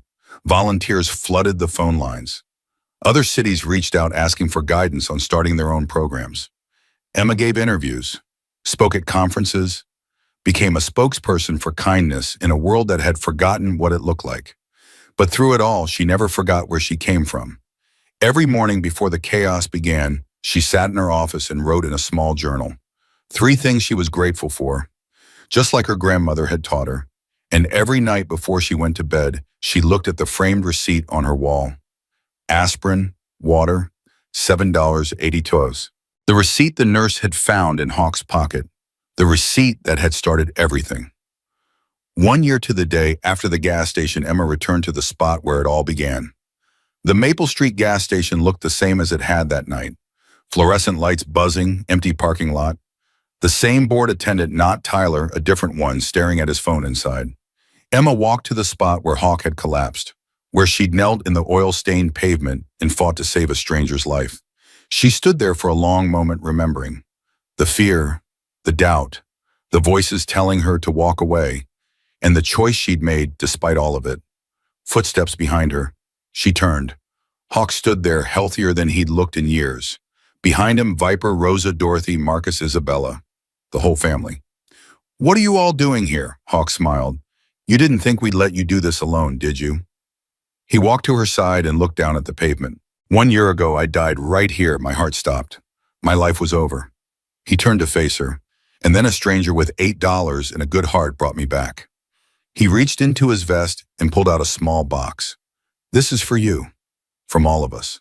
Emma opened it with trembling hands. Inside was a medallion, bronze heavy, engraved with words. The $8 award for extraordinary kindness in the face of extraordinary odds. Emma's tears fell onto the metal. We created this award, Hawk said, to honor people like you, people who give everything they have to help someone else, people who choose kindness when the world tells them to choose fear. He pointed to the back of the medallion. Emma turned it over. Engraved, there were 3 words, both Lily's legacy. She broke down completely. Rosa held her from one side, Hawk from the other. The whole family surrounded her, holding her up, reminding her that she wasn't alone. "There's one more thing," Viper said. He pulled out a small plaque and walked to the wall of the gas station. "We got permission from the owner. This is going right here, permanently." He mounted the plaque on the brick wall right next to the spot where Hawk had fallen. Emma read the words through her tears. "Here on this spot, a stranger with $8 saved a life and changed the world. In honor of Emma Sullivan and the Lily's Angels Foundation. Kindness costs nothing. Give it freely." She touched the plaque, tracing the letters with her finger. "I don't know what to say." "You don't have to say anything," Hawk said. "You've already said it. With your actions, with your choices, with every life you've touched." He put his arm around her. "A year ago, you asked me why I wanted you to run the foundation. Do you remember what I said?" Emma nodded. "You said I was the missing piece." "I was wrong." He shook his head. "You weren't the missing piece. You were the whole puzzle. Everything I'd been building for 30 years was just preparation for you." His voice caught. "My daughter Lily, my little girl, she asked me to help people. With her dying breath, she made me promise. And I did. I tried. For 10 years I tried." He wiped his eyes. "But I was doing it wrong. I was giving money, resources, things. What I wasn't giving was what you give. Connection, understanding, love." He turned her to face him. "You taught me how to really help people, Emma. Not just with what we have, but with who we are. That's a gift I can never repay." Emma hugged him, this man who'd started as a stranger and become a father. "You already repaid it, the moment you believed in me." They stood together at the Mihi station, surrounded by family as the sun began to set. 1 year ago, this had been the loneliest place in the world. Tonight, it was sacred ground. 3 months later, Emma got a phone call that made her cry. "Miss Sullivan, this is the White House calling. I'm sorry, what? The president would like to honor you at a ceremony next month. The Presidential Medal for Community Service, for your work with the Lily's Angels Foundation." Emma sat down slowly. "Is this a joke?" "No, ma'am. The president was very moved by your story. He'd like to recognize your contributions to communities across America." "I don't know what to say." "Say yes, ma'am. We'll handle the rest." Emma hung up and stared at the phone. 1.5 years ago, she couldn't afford breakfast. Now the President of the United States wanted to give her a medal. The ceremony was held in the Rose Garden. Emma wore a dress she'd bought for the occasion, the first new dress she'd owned in years. Lily wore a matching yellow outfit, her hair in perfect braids thanks to Mrs. Chen. Hawk was there. Rosa, Viper, Dorothy, Marcus, Isabella. The whole family had made the trip. The president stood at the podium, cameras flashing, the nation watching. "Emma Sullivan represents the best of America," he said. "Not the America of power and wealth and privilege. The America of ordinary people doing extraordinary things. The America of neighbors helping neighbors. The America we were always meant to be." He turned to Emma. "Ms. Sullivan, your story began with $8 and a choice. That choice has now touched over 10,000 lives. You've proven that one person with nothing but a good heart can change the world." He pinned the medal on her dress. "On behalf of a grateful nation, thank you." The crowd applauded. Emma stepped to the microphone, her hands shaking. "I'm not good at speeches," she said. "I'm a waitress who got lucky, a mom who made a choice. Nobody special." She looked out at the crowd, at the cameras, at her family in the front row. "But here's what I've learned. You don't have to be special to make a difference. You just have to be willing. Willing to see people, willing to help, willing to give what you have even when it's not enough." She touched the medal on her chest. "This medal isn't mine. It belongs to everyone who helped build what we've built. To Hawk, who gave me a chance. To Rosa and Viper and all the bikers who showed me that family isn't about blood. To Dorothy and Marcus and Isabella and everyone whose lives touched mine." Her voice strengthened. "And it belongs to every person watching who's ever felt invisible, who's ever been told they're not worth helping, who's ever wondered if anyone cares." She looked directly into the camera. "I see you. We see you. and we're not going to stop fighting for you. Ever. She stepped back from the microphone. The crowd rose to its feet. And Emma Sullivan, the waitress with $8, received a standing ovation from the most powerful people in the world. After the ceremony, after the photos and the handshakes and the congratulations, Emma found a quiet moment alone in the White House garden. She sat on a bench, metal heavy on her chest, and closed her eyes. "Grandma Rose," she whispered, "I wish you could see this." A breeze rustled the flowers, and for just a moment Emma could have sworn she heard her grandmother's voice. "I see it, baby. I see everything. And I'm so proud." Tears rolled down her cheeks. She sat there until Lily found her tugging on her hand. "Mommy, come on. There's cake." Emma laughed and wiped her eyes. "Okay, baby, let's go get cake." They walked back to the party together, hand in hand, mother and daughter. Two Lilies, one legacy, and a world that would never be the same. 6 months after the White House ceremony, Emma returned to Riverside. Lily's house had expanded to 15 cities. The foundation had helped over 25,000 families. The movement she'd started had inspired similar programs across the country. But Riverside would always be home. She walked through the doors of the original building, the one they'd built with donations and hope and sheer stubborn will. The walls were covered with photos now, hundreds of them, thousands. Every family they'd helped, every life they'd changed. She stopped at one photo in particular. Her, Hawk, Lily, Rosa, Viper. The whole family standing in front of Lily's house on opening day. A year and a half ago, she'd been alone. Now she had more family than she could count. "Admiring your handiwork," she turned. Hawk stood behind her, older, now grayer, but still strong, still fighting. "Just remembering," she said. "Remembering what? Everything. The gas station, the $8, the fear." She shook her head. "Some days I still can't believe it's real." "It's real," Hawk put his hand on her shoulder. "You made it real every single day." They stood together, looking at the wall of photos. "What now?" Emma asked. "What do you mean, Hawk? The foundation is growing. The movement is spreading.